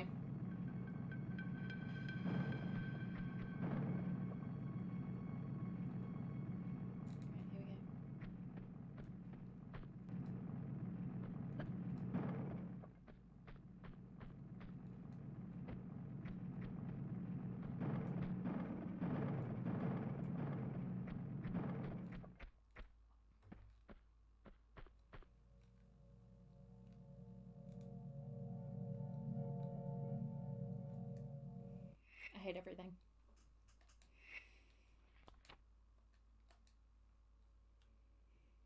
I want to talk about things, but I know Corey wants to watch it, so we're not going to talk about it.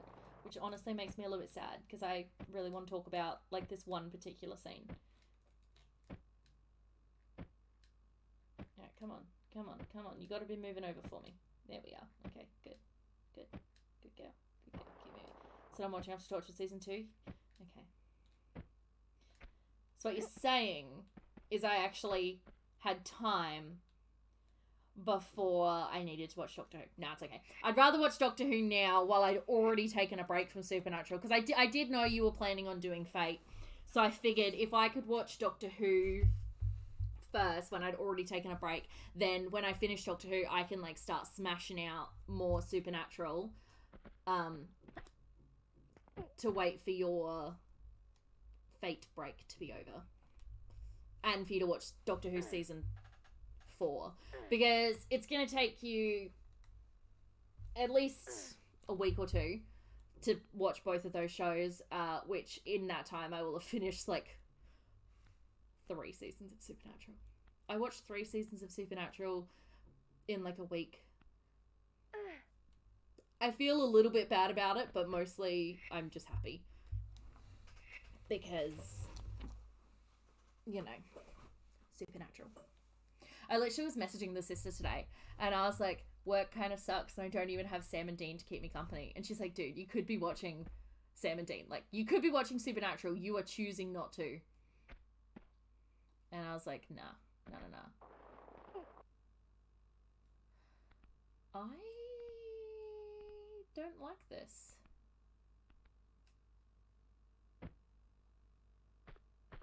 Why do I have no health?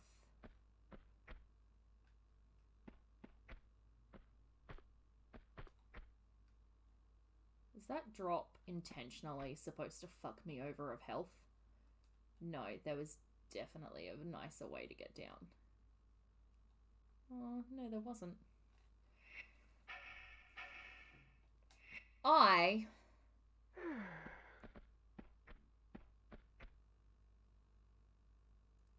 feel like this is a trap.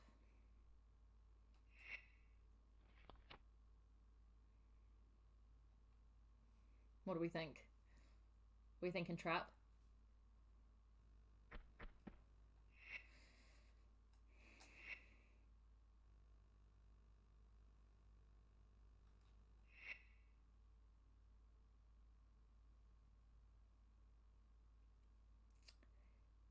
Does everybody see this? Does everybody see what's making me angry about this screen? Does everybody get the picture? Because something about this screen is pissing me off. I wonder if anyone can guess it. I wonder if anybody cares. I care. I shouldn't, Corey! I did pick up the gong hammer the first time around. That door should have been open.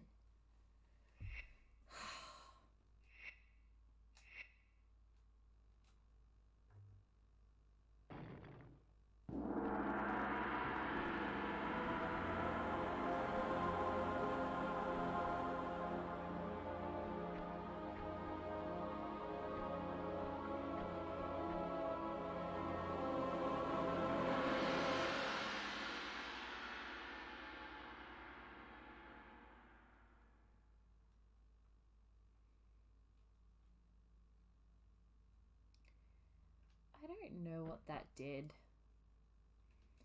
but I know it's probably not good.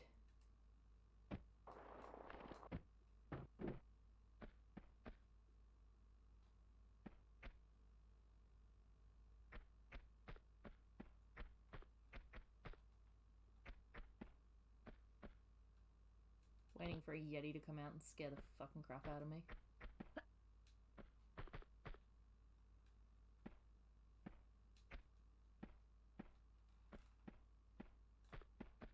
Lara, sort it out.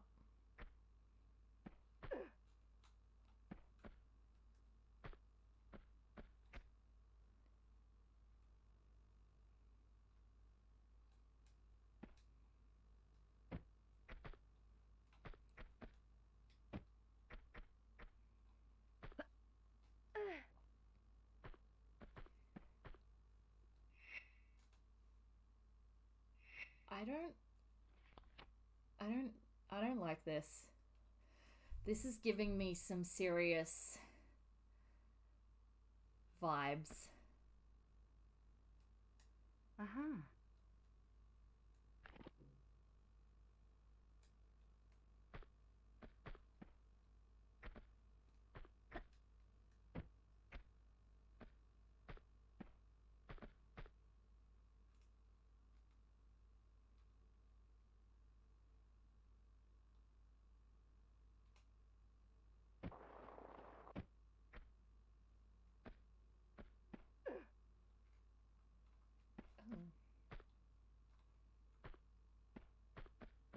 Wait, what? What the fuck is that?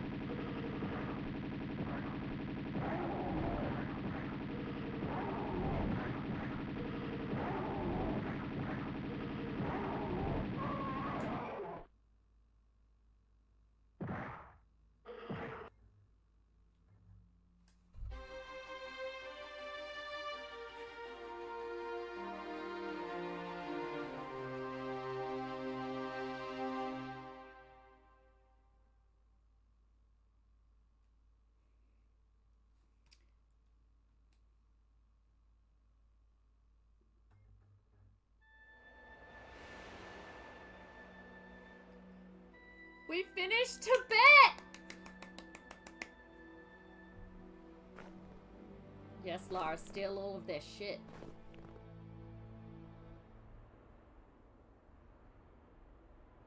Yes!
That's incredibly stressful. Congratulations. Yay, thank you. Also, I miss these old school cutscenes, right? Holy shit. And once again, it's so fucking dark, no one can see a thing. Holy fuck. Alright, wow, we did it! We finished Tibet! Yay! I'm pissed off about that gong hammer, sorry. Like, I'm pissed. Oh, nope. Hilarious, but nope. Like, I'm really annoyed by it. There's absolutely no reason why that should have done what it did. I'm also shaking. Can you tell? I'm so fucking cold. Okay. Ah, goodness gravy. Let's have a look. Is there anybody live that I feel like rating? I'm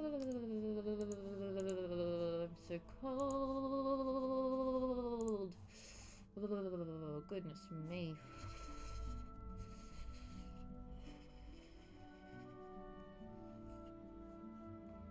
Well, Teal feels live, and I feel like I haven't rated her in quite a while because I haven't been rating anybody. So we might head over there.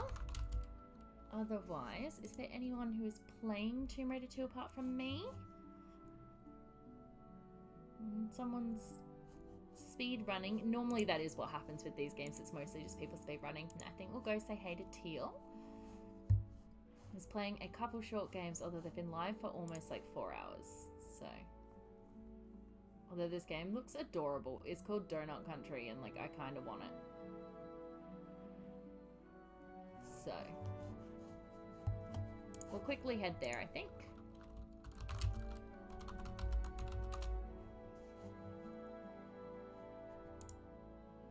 But thanks everybody for hanging out tonight. We beat Tibet, which was honestly my entire goal for the stream, so I'm pretty happy about it. I will be back at some point on Saturday. I do not know when. I'm sorry, it all depends on the bookshelf and this cat, so we will see, we will see. Hello for the stream, you're welcome. And then hopefully, well not hopefully, I will be back Sunday morning for LEGO Marvel Super Heroes 2. I might actually make some progress. Sorry, I might make some progress because I honestly feel like I haven't made much progress at all. So that much sucks. But anyway, Tomb Raider 2 next week is going to be starting China. I'm anticipating it's not going to go well, but you never know. You never know. So thank you all so much for tuning in tonight. I really do appreciate it. Hopefully I see some of you on Saturday for Dragon Age Inquisition. And as always, stay random. Bye.